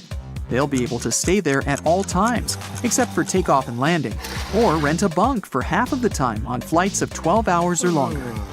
Large aircraft already have bunk beds for crew members downstairs to let them rest on long-haul flights. They could also use cargo holds to host lounges, conference rooms, medical suites, and play zones for the youngest passengers in the future. Swappable modules could replace regular seats. Some airlines are experimenting with a meet and seat program. It lets you share your social media profile with other passengers on your flight. You can pick someone to sit next to based on your professional or personal interests, or just your likes. This option could spread to other carriers in the near future. Earth. The year is 500 million CE. 2 million years ago, the sun splashed a huge bundle of energy into space. It destroyed Earth's magnetic field and burned the entire surface of our planet. Now, our world resembles a lifeless desert. All the oceans have dried up. Rivers of magma flow all over the surface, and the sky is filled with black clouds of ash. Humans have already colonized other planets, so everything is okay. In the middle of this apocalypse, a small crystal covered with volcanic dust lies under a thick layer of solidified magma. But it's not just a crystal, it's a 5-dimensional memory crystal. In simple words, this is a very cool flashcard. But what is it doing here? And what data is hidden on it? It stores everything you need to know about humans as a biological species. The year is 2024 CE. Scientists have recorded information to a unique memory card. They've engraved the sequence of the entire human genetic code in the very structure of this 5D crystal. The invention consists of nanoscale voids in a vitreous silicon dioxide material. I can continue with other complex scientific words, but let's better focus on the properties of this crystal. The small flashcard can hold hundreds of terabytes of information, thanks to nanotechnologies, even though all the information about the human genome is only 800 megabytes of data. But the coolest thing is the crystal's invulnerability. You can throw it in an oven with a temperature of 1800 degrees Fahrenheit, which is about the same temperature of lava. You can put it in the freezer or leave it in the ice of Antarctica. You can throw it off a cliff or trample it underfoot. The information will remain readable. Of course, reading it requires special equipment, such as an optical microscope or a polarizer. In any case, if a representative of another civilization finds the crystal, they will probably figure out how to use it. Another cool thing is that the crystal material can be stored for many billions of years, which makes it one of the most reliable information storage systems in the world. Now, the crystal is stored in Austria, in the Memory of Mankind Archive, along with other important holders of information about humanity. We need to preserve all this for future generations, or extraterrestrial civilizations, or in case an apocalypse happens and people forget who they are and where they come from. Also, the 5D crystal will help resurrect humanity in case of its destruction. If some advanced intelligence from another galaxy finds the crystal and reads the information, it will be able to recreate humankind. Hopefully, they'll have the technologies capable of creating life. Take a look at this number. That's 10 septillions. This number is many times the age of our universe, and it would take 10 septillion years for the most powerful computer to solve a problem called random circuit sampling. This task has no practical purpose and doesn't solve any difficult issues. Scientists created random circuit sampling to measure the computing power of computer chips. And here's what it's all about. Google has created a quantum computing chip called Willow that could solve random circuit sampling in a few minutes. A stunning result that can significantly accelerate the development of all technologies on Earth in the coming years. a chip the size of a small mint candy was invented in California. Already, scientists are confident that Willow is capable of making a huge leap in the field of medicine development. What will happen next? The creation of thermonuclear reactors, the enhancement of AI, the invention of endless energy sources, and much more. For example, quantum computing and AI will be able to read MRI images at the atomic level. Quantum computers will evolve much faster than traditional ones. There's a lot of technical data that shows why quantum computers are so superior. But let's check out one crazy idea that explains quantum computers' advantages. It says that quantum chips exist in many parallel universes at once, and this corresponds to the idea that we live in a multiverse. In simple words, a quantum computer can simultaneously perform more tasks in different states. It's hard to understand, but here's an example. Take a rat and put it in a large maze.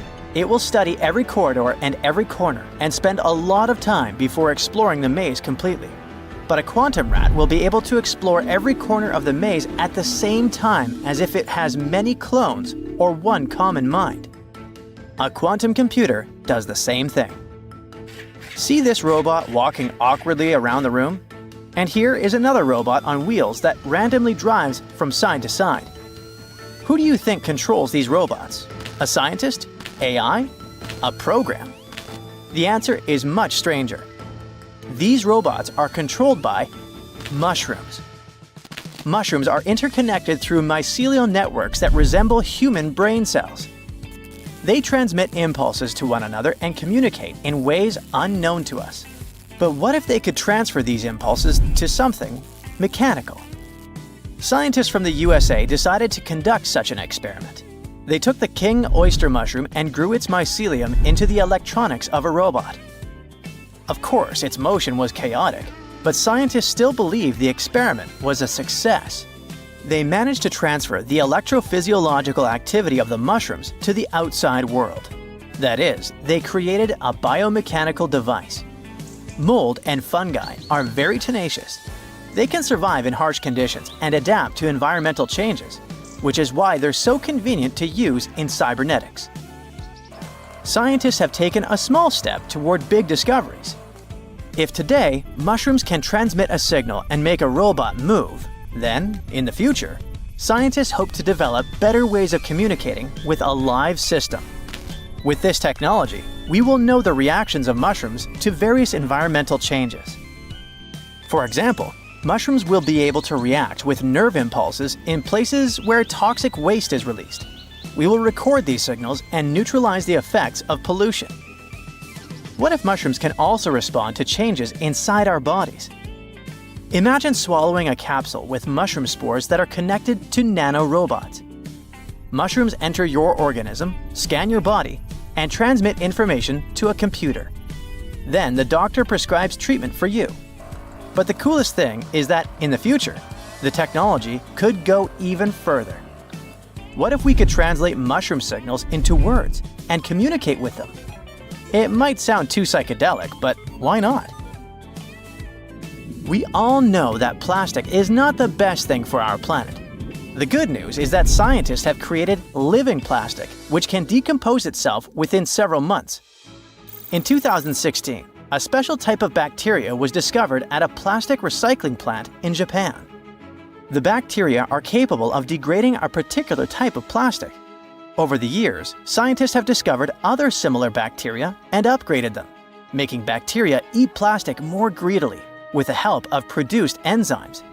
It would be awesome if soon people would use self-destructing plastic much more often. You've probably seen how doctors examine the brain in the movies or in hospitals. They apply a sticky gel and put a helmet with a dozen electrodes connected to the head of a patient. These electrodes are, in turn, connected to a computer that displays information about the activity of the human brain. All this is a rather inconvenient and time-consuming process, but recently, scientists have found a much easier way: temporary electronic tattoos. A liquid ink applied to the head is as effective and accurate as conventional electrodes. And unlike them, ink is much easier to customize. Electronic tattoos are set up faster, and they're more comfortable for the client. The technology is a real breakthrough in the field of diagnosis and brain monitoring. The special ink is made from conductive polymers. Doctors spray it from a custom inkjet printer directly onto the patient's head. The next step for scientists is to make the ink more convenient so that it can be applied to different types of hair and hairstyles. So, you notice anything weird?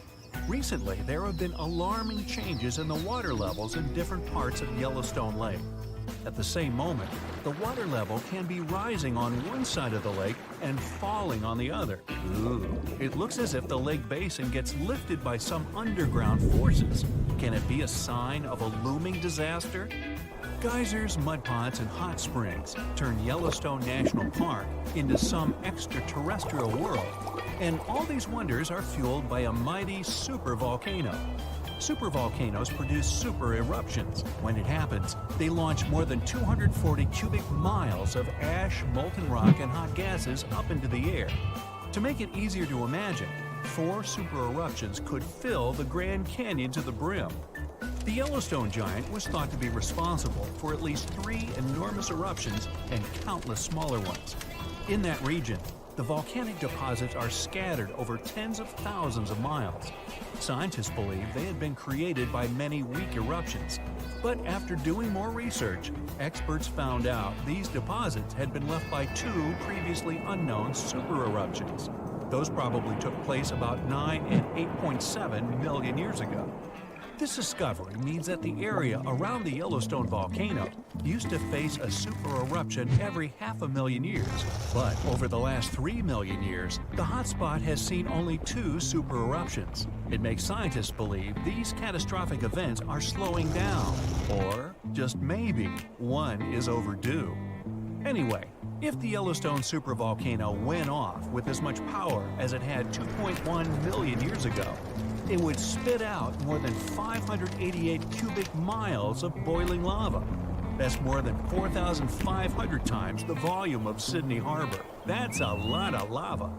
Whether it's likely to happen or not is another question. There's no doubt that something is going on with the volcano. The water level changes in Yellowstone Lake mean the caldera is lifting under the surface. And the caldera is what's left over after a volcano erupts and then collapses. The Yellowstone caldera is not just going up, creating a dome-shaped uplift. It also moves up and down in a kind of breathing motion. It might be because the magma is seeping into the crust, or because this magma is heating up the Yellowstone hydrothermal system, making it expand and raise the crust. Yellowstone has the status of an active volcano. Its volcanic explosivity index is 8 out of 10.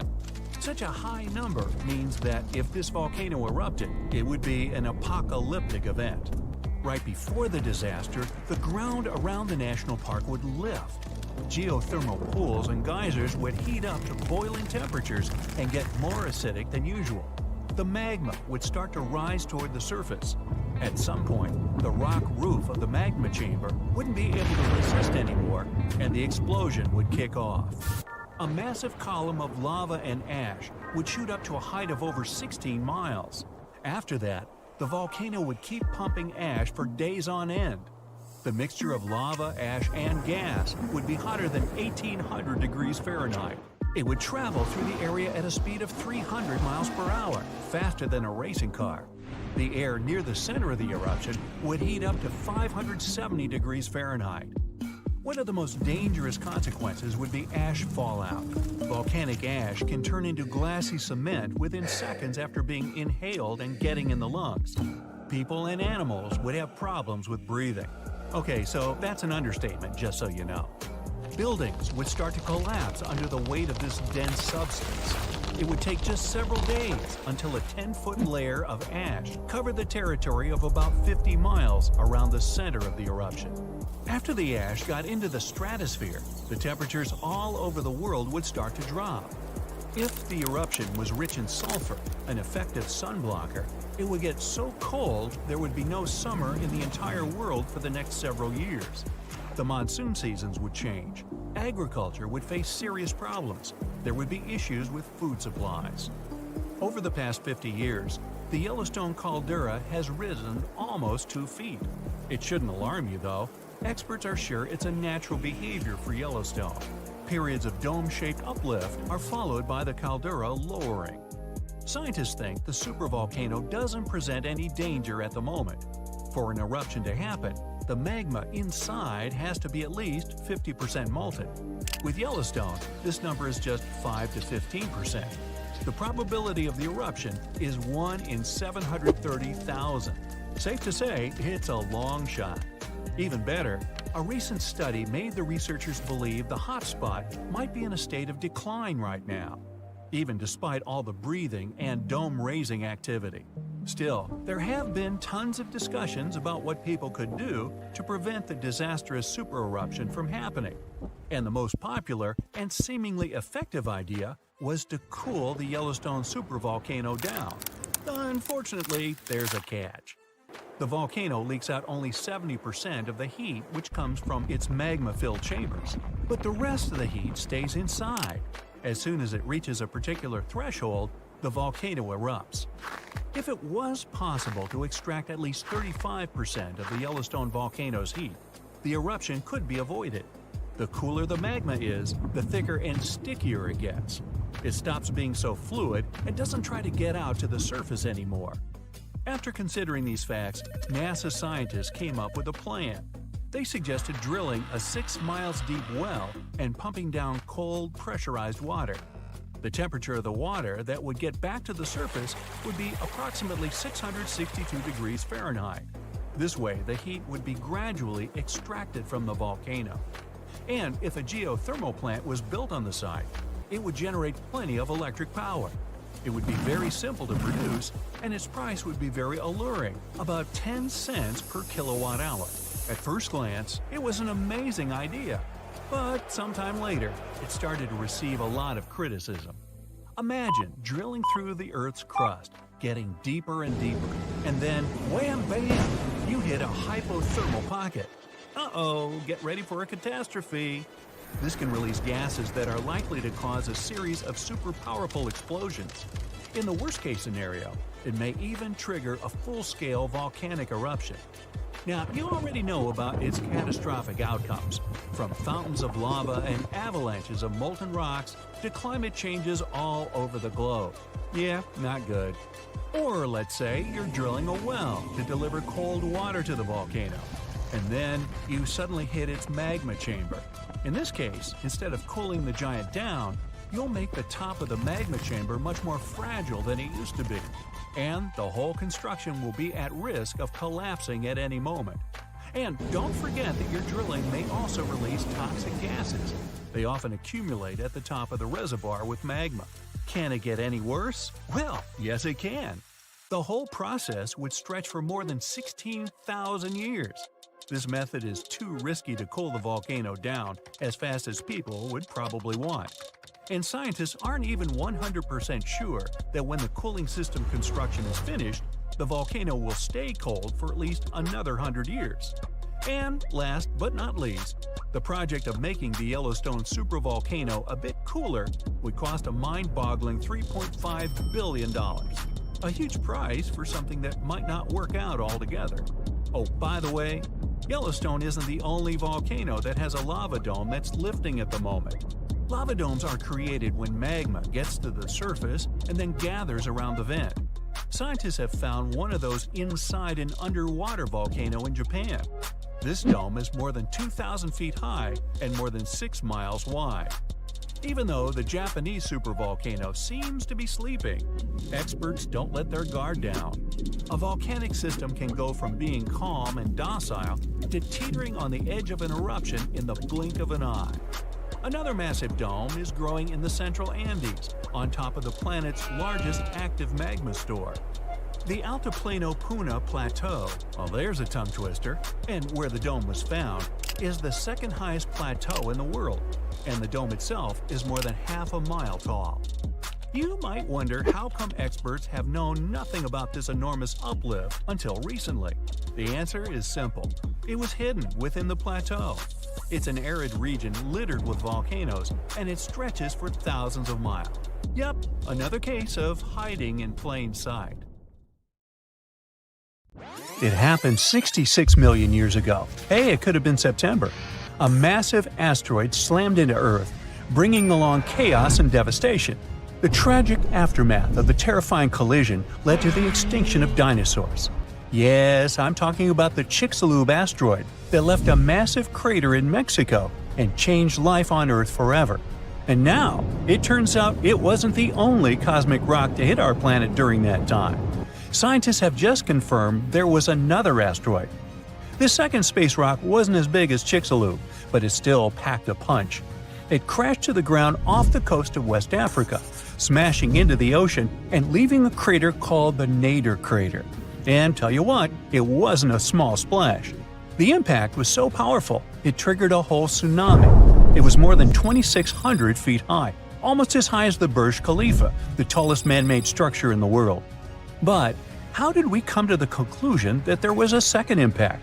Well, this researcher spotted the Nadir crater in 2022. Dr. Nicholson was looking for some high-tech scans of the ocean floor when he noticed a massive 5.5-mile-wide depression under almost 1,000 feet of water. Well, he thought it could be an asteroid impact crater, but at the time, the evidence he had wasn't solid. But now, scientists have confirmed that this is the real deal. A second asteroid did hit Earth during the dinosaur extinction era. Now, let's see how they figured all this out. For one thing, there were those super high-resolution 3D seismic images. They allowed researchers to peel back layers of the ocean floor and get a crystal-clear look at the crater. It was like going from a blurry old ultrasound to the kind of 3D scans where you can see every little feature. Their findings confirm that the crater was left by an asteroid, somewhere between 1,500 to 1,640 feet wide. And it didn't just create a hole in the ground. The impact was so intense that it produced a central peak, formed escalating ridges around the crater, and even left a damage zone that stretched out for thousands of miles. Using those super detailed images, the scientists have managed to reconstruct what happened right after the asteroid hit the surface of our planet. First, it slammed into the ocean, creating an initial bowl-shaped crater. As the shockwave spread, the seabed was shaken so violently that it triggered landslides, and the soft sediment surrounding the crater collapsed inward, creating a noticeable brim. As you already know, the impact also triggered a tsunami, and it was so shockingly powerful that its waves didn't just go outward, they actually turned back towards the crater, leaving huge scars on the ocean floor. And this wasn't just one big wave. No, it was a whole series of them, a train of tsunamis smashing everything in their path. Now, this second asteroid impact is a huge deal for scientists. It's a rare opportunity to study a marine impact crater in such incredible detail. There are only about 20 confirmed marine craters in the world, and none of them have been captured with this level of precision before. Plus, this data allows scientists to test new ideas about how craters form in water. You see, unlike craters on land, marine craters are hidden under layers of sediment, which makes them tricky to study. But with this new 3D imaging, we can look at the crater in all its layers. It's like slicing into a cake to see what's inside. Dr. Nicholson and his team are now dreaming of drilling into the crater and recovering samples from deep below the ocean floor. This would allow them to measure the shock pressure during the impact and figure out what happened in the minutes, hours, and days following the collision. Of course, the Chicxulub asteroid is still the star of the show when it comes to the dinosaurs' extinction. This space traveler was giant, somewhere between 6 and 9 miles wide. It hit Earth at a devastating angle, sending vaporized rock and gas into the atmosphere. It caused an impact winter that lasted for 15 years, because all that stuff blocked out the sun and plunged Earth into darkness. Now, probably the most intriguing thing is that some experts think the Nadir asteroid might have been a chunk that had broken off from Chicxulub before it hit Earth. It's still just a theory, but if true, it could mean that Earth got hit by a double whammy from space. Now, let's travel back in time to the year 1908 in Siberia. Look around. you see nothing but trees and rivers. And suddenly, a huge object, around 150 to 300 feet in diameter, dashes through the Earth's atmosphere. Is it a comet? An asteroid? Scientists aren't sure. What they do know for sure is that this intruder blew up in the sky over Tunguska, leading to one of the most powerful blasts in recorded history. It completely leveled the forest below, knocking out 80 million trees over an area of around 830 square miles. And that's an area larger than that of cities like Los Angeles or New York. The trees were literally flattened, and their trunks were stripped of branches. They were also arranged in a bizarre radial pattern around the epicenter. But what if this explosion had happened over a city? Every single building would have been destroyed, and countless lives would have been lost. Luckily, this disaster occurred in a super remote part of Siberia. The creepiest thing, though? When scientists finally reached the area years later, they found no impact crater. No wonder it led to even more mystery. The most logical explanation is that when the object went off in the sky, probably around 3 to 6 miles above the ground, it blew up before it could hit the ground, and still, it didn't stop the blast from leveling an entire forest. Fast forward to 2013 and another mind-blowing event, this time over a much more populated area, the city of Chelyabinsk. It was a regular February morning when an asteroid about 60 feet in diameter entered Earth's atmosphere, lighting up the sky. It was moving at a staggering speed of around 43,000 miles per hour. It blew up in midair, about 18 miles above the city. It was a horrific view, but luckily, the asteroid disintegrated high enough in the atmosphere without hitting the ground. If it had touched down, the city would have been in big trouble, because even though there was no direct impact, the explosion still created a shockwave that tore through the atmosphere, hitting the ground with enough force to shatter windows all over the place. The blast damaged around 7,200 buildings, but fortunately, there were no direct fatalities. Still, it was a major wake-up call. This wasn't just some far-off cosmic event like Tunguska. This asteroid exploded over a modern populated area, and the damage was very real. The good news? Scientists are getting better at spotting such objects before they get too close. Space agencies around the world, like NASA, are tracking near-Earth objects to figure out which ones could pose a risk. But as we can see from these two events, sometimes space rocks can still sneak up on us. And while the chances of a major impact are low, the stakes are really high. At the moment, there's one asteroid that NASA is keeping an eye on. It's called Bennu, and it's about the same size as the Nader impactor. Bennu is considered one of the most hazardous objects in near-Earth orbit. According to NASA, there's a small chance it could hit the Earth between the years 2178 and 2290, and the biggest risk date is September 24, 2182. But don't freak out just yet. The odds of the impact are only 1 in 2,700, but still, it's a reminder that Earth is always in the cosmic firing line. We all know that space missions come with a hefty price tag. To break it down, a ticket to space for an astronaut starts at around $20 million and can soar up to $50 million. NASA may be a well-funded organization, but you can bet they're always on the lookout to cut costs and save millions wherever they can. Plus, NASA has long realized they do not need to go to Saturn's moon to study if there's life there. We already have the suitable conditions for extraterrestrial life in Wyoming. If that resonates with you, then you already understand why NASA is so interested in Yellowstone. To explore life beyond Earth, we need to study environments that mimic extraterrestrial conditions. That's where all those hot springs come into play. Now, it's not the entire park that piques NASA's interest. Let's leave the bears, moose, and other Earthlings to our local biologists. The real hotspot is the geysers, where microbial life flourishes. Oh, by the way, Yellowstone has more geysers and hot springs than the rest of the world combined. In some of them, water can reach temperatures as high as 192 degrees Fahrenheit. You might think, hey, that's only good for steeping tea. But here's the thing. Life in the form of microbes not only survives but thrives in these extreme conditions, having adapted specifically to them. So, could these microbes help us find life on other planets? Absolutely. Now, let's shine the spotlight on the real superstar, the Grand Prismatic Spring. It's packed with silica, which gives it that stunning color. Silica reflects sunlight, especially the blue wavelengths, which is why it looks so vibrant. The coolest part, though, is not the color, but the fact that this spring can teach us a lot about how life evolved. Way back around 4.5 billion years ago, I wasn't around then, living things didn't know how to harness energy from sunlight yet, so they were using chemical processes instead, just like they do now at the Grand Prismatic Spring. But why are we talking about other planets? Well, if life on Earth kicked off in a comparable way to what we see in Yellowstone, there's a good chance we could find something similar elsewhere in the universe. And if we could nail down exactly how life started here, we could really fine-tune our search for life on other planets. Geysers, very similar to those in Yellowstone, can be found on moons like Enceladus, which orbits Saturn, and Triton, which is a moon of Neptune. But how do they compare to the geysers we see in Yellowstone?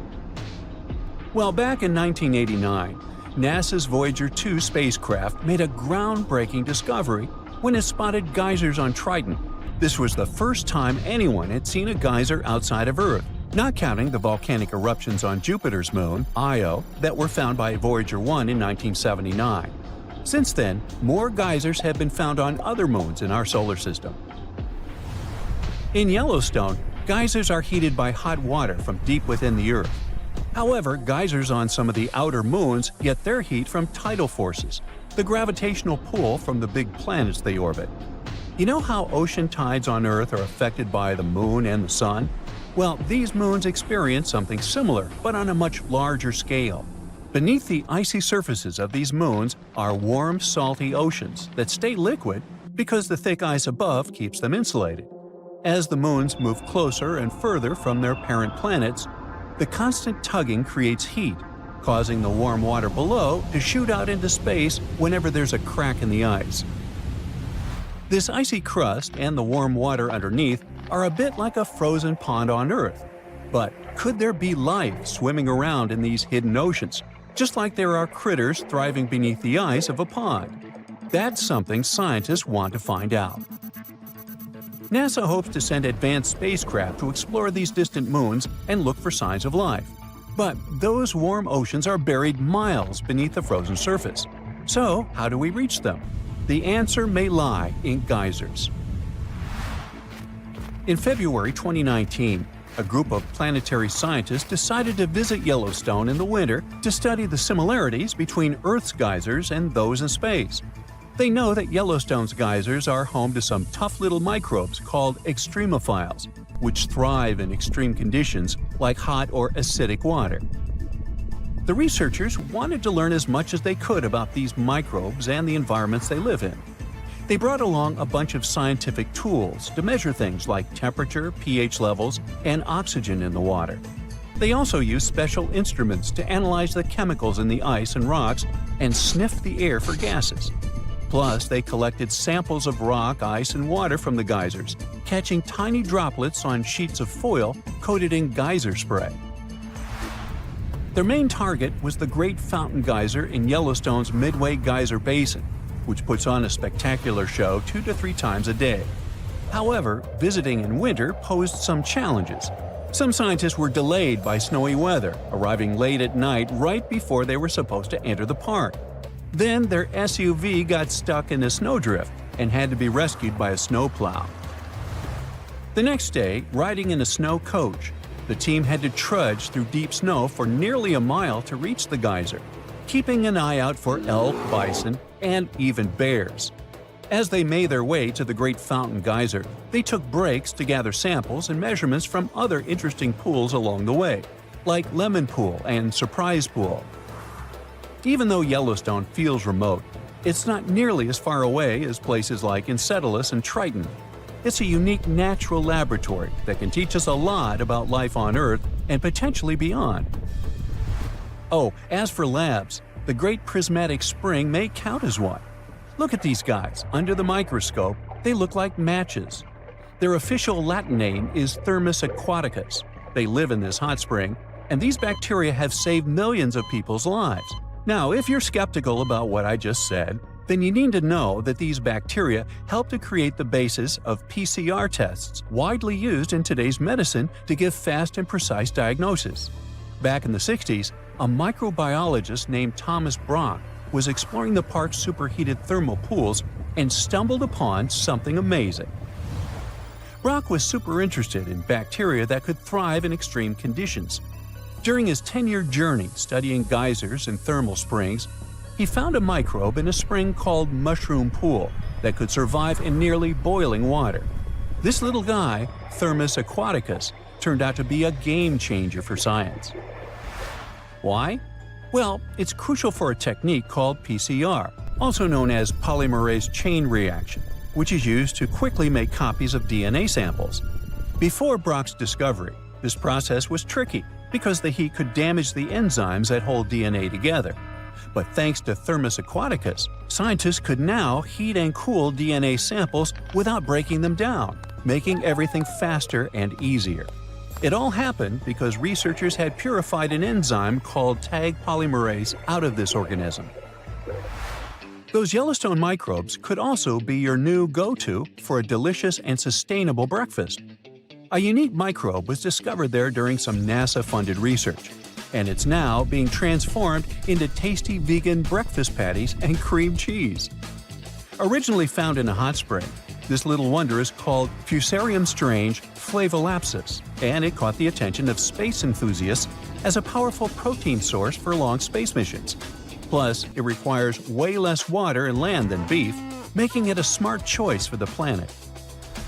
Researchers initially looked at this microbe for biofuel, but soon realized it could be cultivated into a complete protein with a texture reminiscent of chicken. Marked as FY, it can be turned into a variety of food products, all thanks to a fermentation process that keeps it free from contaminants. Oh, almost forgot. NASA is even working on a bioreactor to grow FY in space. Ooh, stay tuned. Hurricanes can be a lot scarier than we often realize, especially since they can actually trigger earthquakes. This surprising and frightening phenomenon, known as stormquakes, was discovered completely by accident not too long ago. It started with scientists trying to find out more about low-frequency earthquakes. We're talking about those earthquakes that are so weak that we can't actually feel the tremor. See, beneath our feet, the Earth is constantly vibrating in subtle, unceasing ways that we can't hear or see without the right equipment. This geologic hum, so to speak, is driven by the movement of oceans, which covers about 70% of our planet's surface. Scientists have found that this hum may actually provide useful records of environmental happenings. To figure out where it's coming from, experts use equipment known as seismometers. You can think of these devices as little ears pressed to the ground. They can pick up all sorts of vibrations, like fans jumping up and down at their idol's concert, airplanes flying by, or even super distant earthquakes shaking the ground. Very low-frequency earthquakes are hard to track over long distances because the signals they produce can look different on different measuring devices. To solve this problem, experts came up with a way to track these signals by combining readings from smaller areas, kind of like putting together a puzzle. But while doing this, they stumbled upon a strange set of events that looked a bit like the earthquakes they were studying, but were not exactly the same. The first weird thing they noticed was that this specific phenomenon was seasonal.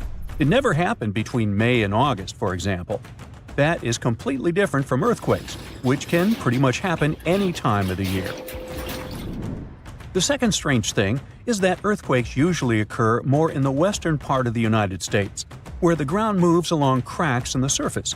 But these new strange vibrations spread not just along the west coast of North America, but also over to the east side. So what could be triggering this new phenomenon? What they surprisingly discovered is that many of these tremors coincided with the same time that massive storms hit North America. So we are essentially talking about a chain reaction. What happens is that during a specific season, hurricanes or heavy storms can transfer energy into the oceans, creating very strong waves. These waves then interact with the solid Earth, producing intense seismic activity. These bursts of energy that are born from massive storms can radiate thousands of miles across continents, leading to what we now call stormquakes. It is believed that this phenomenon can trigger earthquakes at a magnitude of up to 3.5 on the Richter scale. This means it can be felt by many people, but normally doesn't cause any damage. But that doesn't mean we can all be relaxed now, as ocean waters can indeed increase the intensity of hurricanes. Just like what happened with the frightening Hurricane Milton, which recently left a path of destruction across Florida. The blue-purplish zone you're looking at is Hurricane Milton, seen from a satellite perspective. On October 9th, this hurricane sustained winds of 155 miles per hour and lashed the region with heavy rainfall, damaging winds, and life-threatening storm surges. Estimates show that the losses could be up to $34 billion, which could make it one of the costliest storms in United States history. What happened with Hurricane Milton was pretty tricky. It all started with some record hot water in the Gulf of Mexico. That warm water acted like a power-up, giving this hurricane the energy it needed to grow. And then, there was also this process called eye wall replacement that helped it get bigger too. We'll get to that in a moment. So as Hurricane Milton approached the coast, something unusual happened. It crossed paths with a fast-moving air current called the jet stream, which flows high up in the atmosphere. Now normally, the winds in the northern and northwest parts of a hurricane are not as strong as those in other areas. But because of this interaction with the jet stream, the winds in these parts of the storm became much stronger than expected. At nearly every turn, Hurricane Milton surprised everyone and intensified faster than we have seen in ages. It threatened to slam both Florida's west and east coasts with a dangerous surge of water, putting the bustling area of Tampa Bay, which is home to over 3 million people, at serious risk. So how did Milton become such a major problem? Well, the problem started in the eastern Pacific Ocean.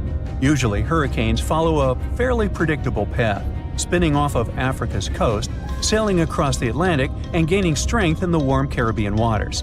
But Milton had a twist in its origin story.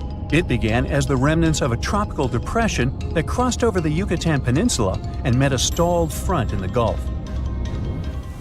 Once Milton got going, it didn't hold back. But when it hit those record-high ocean temperatures, it was like giving it an energy drink. The warm water and humid air were the perfect ingredients for a hurricane on the rise. Quickly, Milton's wind speeds increased by 92 miles per hour, so it went from a tropical storm to a Category 5 hurricane in less than 2 days, which is basically insane and off the charts. And if that wasn't enough, Hurricane Milton also went through this thing called eye wall replacement.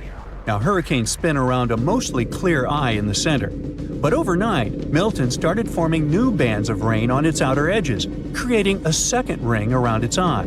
This process helped Milton grow even bigger, spreading out the wind speeds and giving it a larger footprint. It's kind of like shedding its skin and getting ready to become even more powerful. Hurricane Milton also had this little wobble in its path, which changed where it was heading. You can think of it like a spinning top that gets nudged and wobbles a bit before finding its balance again. That wobble meant some areas could get either hit hard or be spared from the worst of the storm. Thankfully, Hurricane Milton weakened a bit because of some tricky wind changes up in the atmosphere until it finally made landfall. After that, it moved across the peninsula and headed out to sea, quickly losing strength as it pulled away from the warmer waters. Now, even though the damage was significant, the good news, if you can call it that, is that experts were honestly expecting things to be way worse. Still, it raises a question. How close was Milton's wind speed to the maximum? Or, in other words, is there a limit to how strong a hurricane can get? Well, the answer is yes, there is a speed limit for hurricane winds, but it's not a set number. Right now, the strongest the storm can get is around 200 miles per hour. But that maximum speed can change depending on many factors, like the heat in the ocean. Think of the ocean as the fuel for hurricanes. The warmer the water, the more fuel these storms have to work with. Experts believe that as the oceans continue to warm, they can ramp up the wind speeds and the impacts of hurricanes, making them a lot stronger. But other things can also help figure out how intense a hurricane can get. For example, the heat in the air and the temperature at the top of the clouds matter, as they also affect how fast heat moves from the ocean surface to the top of the storm. Some estimates suggest that maximum wind speeds could reach closer to 220 miles per hour until the end of the century. So it's definitely something that experts need to keep an eye on to help prevent future disasters.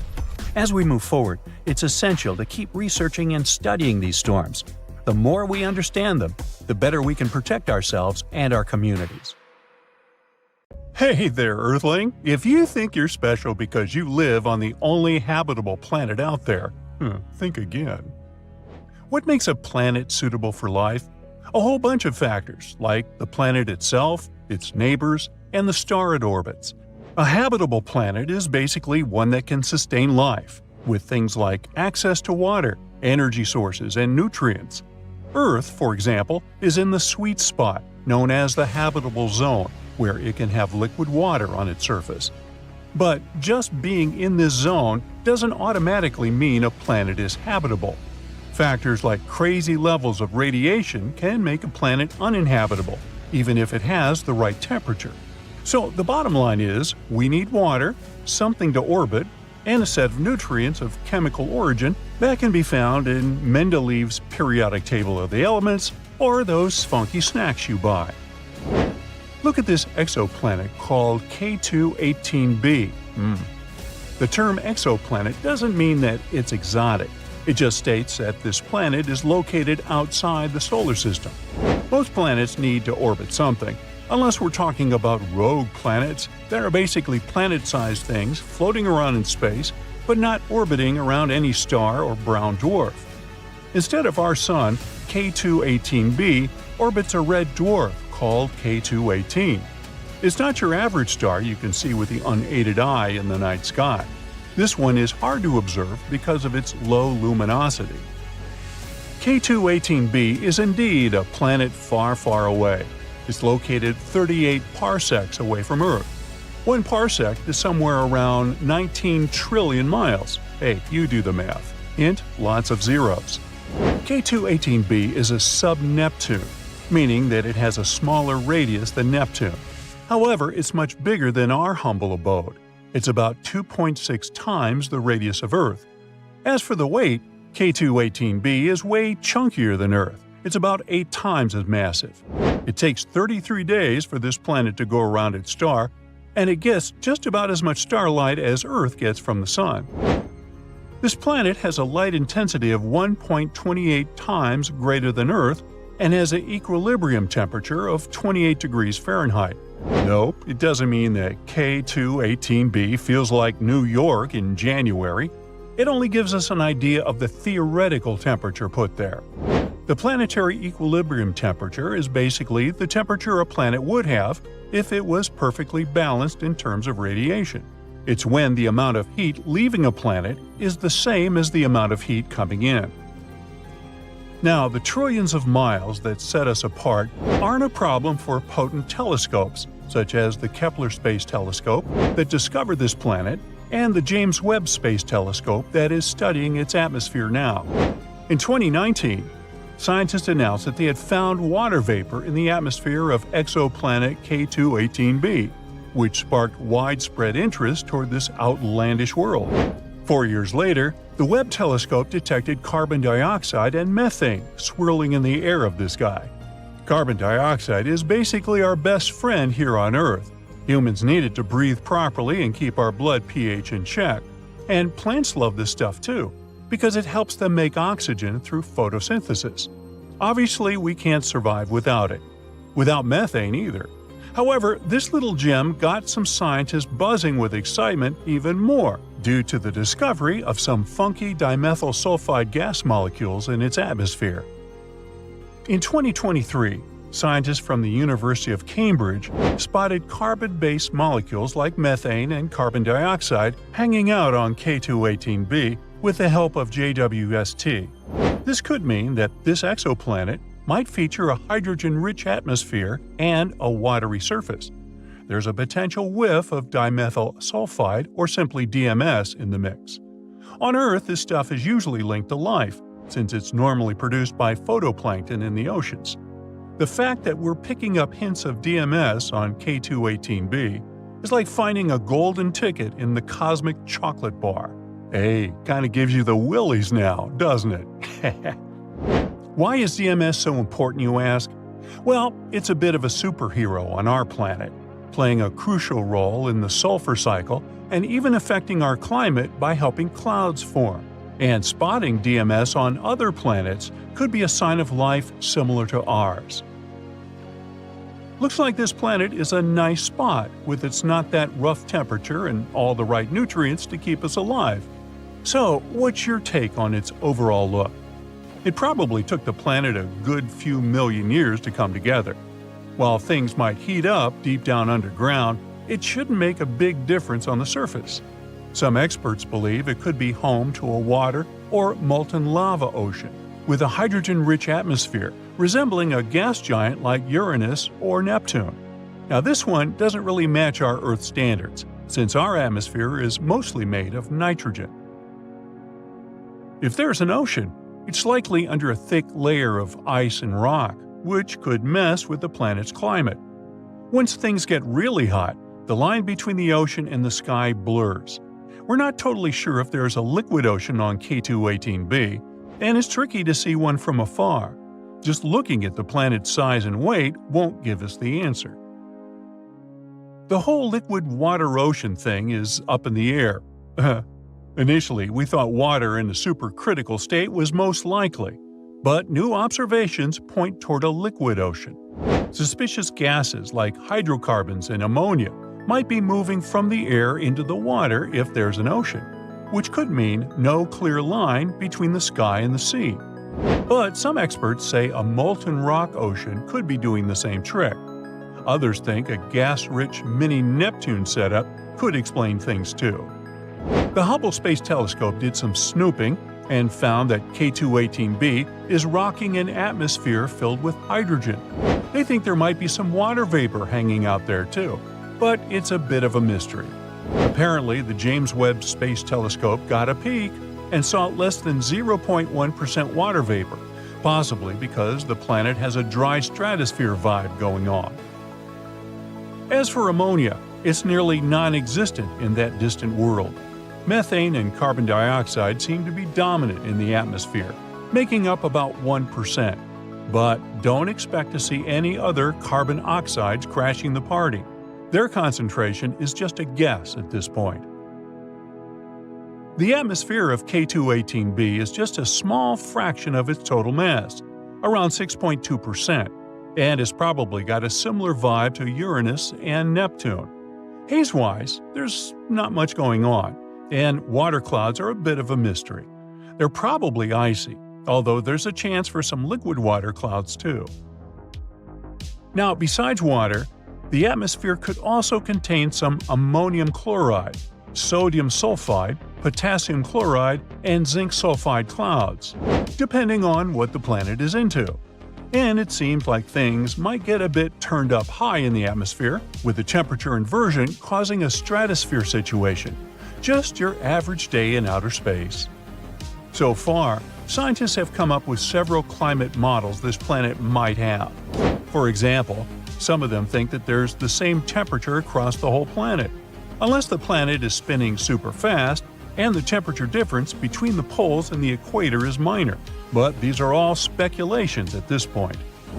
The amount of radiation K218b gets from his star is similar to what Earth gets. The temperature on the planet might be anywhere from really cold to pretty warm. Whether it can support life depends on its atmosphere and clouds. Scientists think microorganisms from Earth could survive there, even with all the hydrogen. But it's still hard to tell if there's life on K218b, because the gases we usually look for might not work in its atmosphere. Scientists think the James Webb Space Telescope might be able to detect different markers of life on the planet with enough observations. Salt makes our chips and popcorn taste yummy, but it turns out that's not all. It's used in household and industrial products, from cosmetics to fertilizers, from water treatment to road gridding.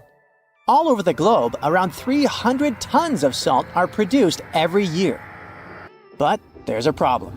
That's too much salt for our planet. You see, salt rises to Earth's surface from deep oceanic rocks gradually, and this process is quite balanced, or it used to be. Humans are pushing this balance out of whack. Our demand keeps increasing, and we're releasing too much salt into the soil, air, and sea. And if this process continues unchecked, we might face an existential threat. Yep, it's as serious as that, and a recent study conducted by the University of Maryland confirms this. There is this thing called the natural salt cycle. It's existed for thousands of years.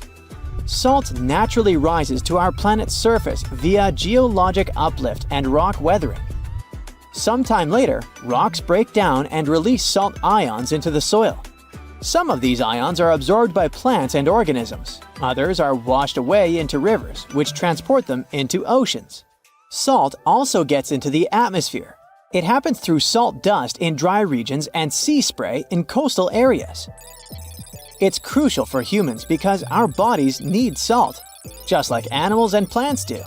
Simply put, we're electrical systems controlled by salt. Soil needs salt because otherwise it won't clump together. Plants also need small amounts of salt since those allow them to have proper metabolism and synthesize enough chlorophyll. At the same time, too much salt isn't a great thing, and nowadays human activity is messing with the natural salt cycle, bringing salt to the planet's surface much more quickly than before. That's the conclusion researchers made after combining data from different sources, including the U.S. Geological Survey's Mineral Yearbook and global records of river compositions and salinity measurements. The main factor bringing about these changes is salt mining for food and other products. Then there are also acid rains. Those increase the rate of rock weathering. These and other factors speed up the generation of salt at the surface of our planet. At the moment, the concentration of salt in the world is too high. The soil, plants, and animals can't use all of it. Even worse, some essential species can't survive with all this extra salt. Their demise changes biodiversity and can lead to the appearance of invasive species, such as phragmites. Those are tall, reedy plants taking over coastal areas. Then, there's also zooplankton, an important ocean species regulating algae. It's extremely sensitive to salt. If this species starts to decline, it might mess with the world's food webs. Too much salt also turns farmlands into wastelands. Recent reports have shown that around 833 hectares of land are already affected. And that's the area around 4 times the size of India. In some countries, huge areas become infertile because of oversalination. Plus, excess salt is bad for our health.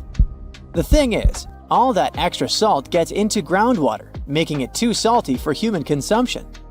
It's particularly bad for people with sodium-restricted diets. And I'm not only talking about table salt or sodium chloride. No, other calcium and magnesium-based salts are seeping out too, usually from the production of fertilizers and building materials.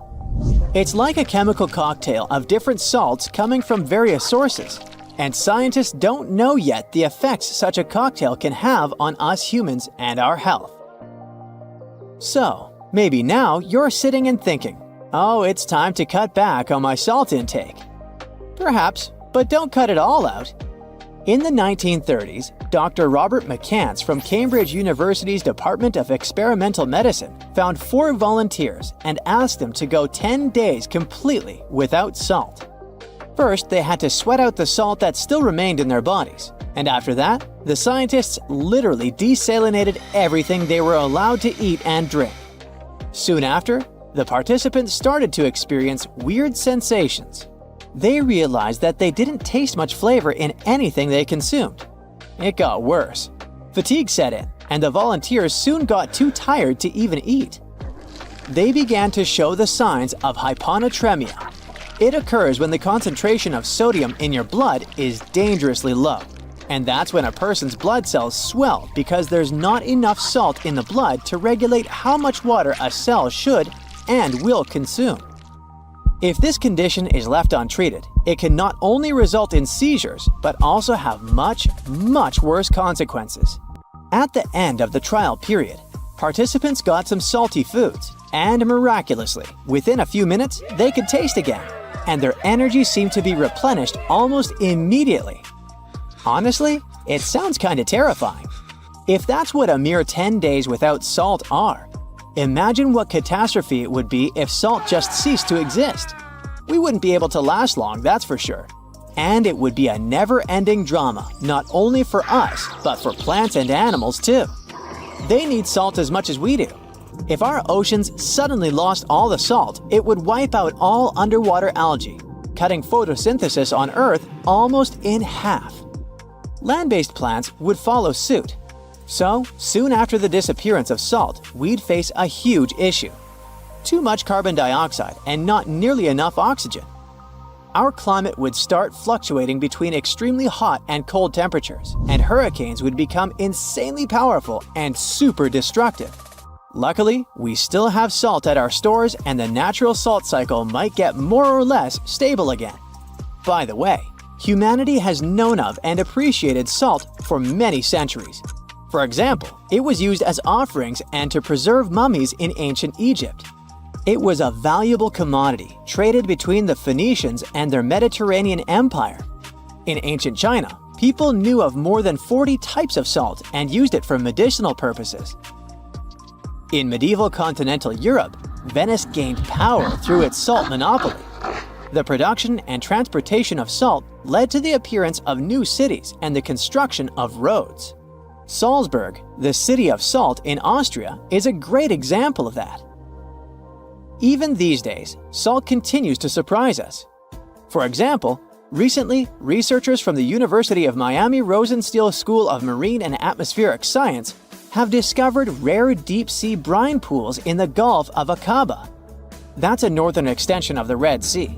Those salty underwater lakes are likely to hold secrets about the way oceans on Earth formed all those millions of years ago. They might also give us some clues to life on other planets. Brine pools are some of the most extreme environments on Earth. And still, despite their ultra-high salinity, somewhat exotic chemistry, and total lack of oxygen, they're teeming with life. Researchers have even found bioactive molecules with potential anti-cancer properties in brine pool microbes in the Red Sea. These super salty zero-oxygen brine pools are located close to the coast and might preserve information on tsunamis, earthquakes, and flash floods that took place in the Gulf of Aqaba thousands of years ago. Salt has even made its way into space. Well, kind of. You see, the moon is like a comet soaring through the cosmos. Our natural satellite is followed by a slender tail consisting of irradiated matter, and our planet passes directly through this tail once a month. Well, according to a study published in the journal JGR Planets, this lunar tail is made of millions of sodium atoms. And as you already know, the chemical formula of salt is sodium chloride. Those atoms get blasted out of the lunar soil by meteor strikes and then pushed thousands of miles downstream by solar radiation. For several days a month, when the new moon is located between Earth and the Sun, the gravity of our planet drags that sodium tail into a long beam, which wraps around our planet's atmosphere. The tail itself is harmless and invisible to the unaided eye.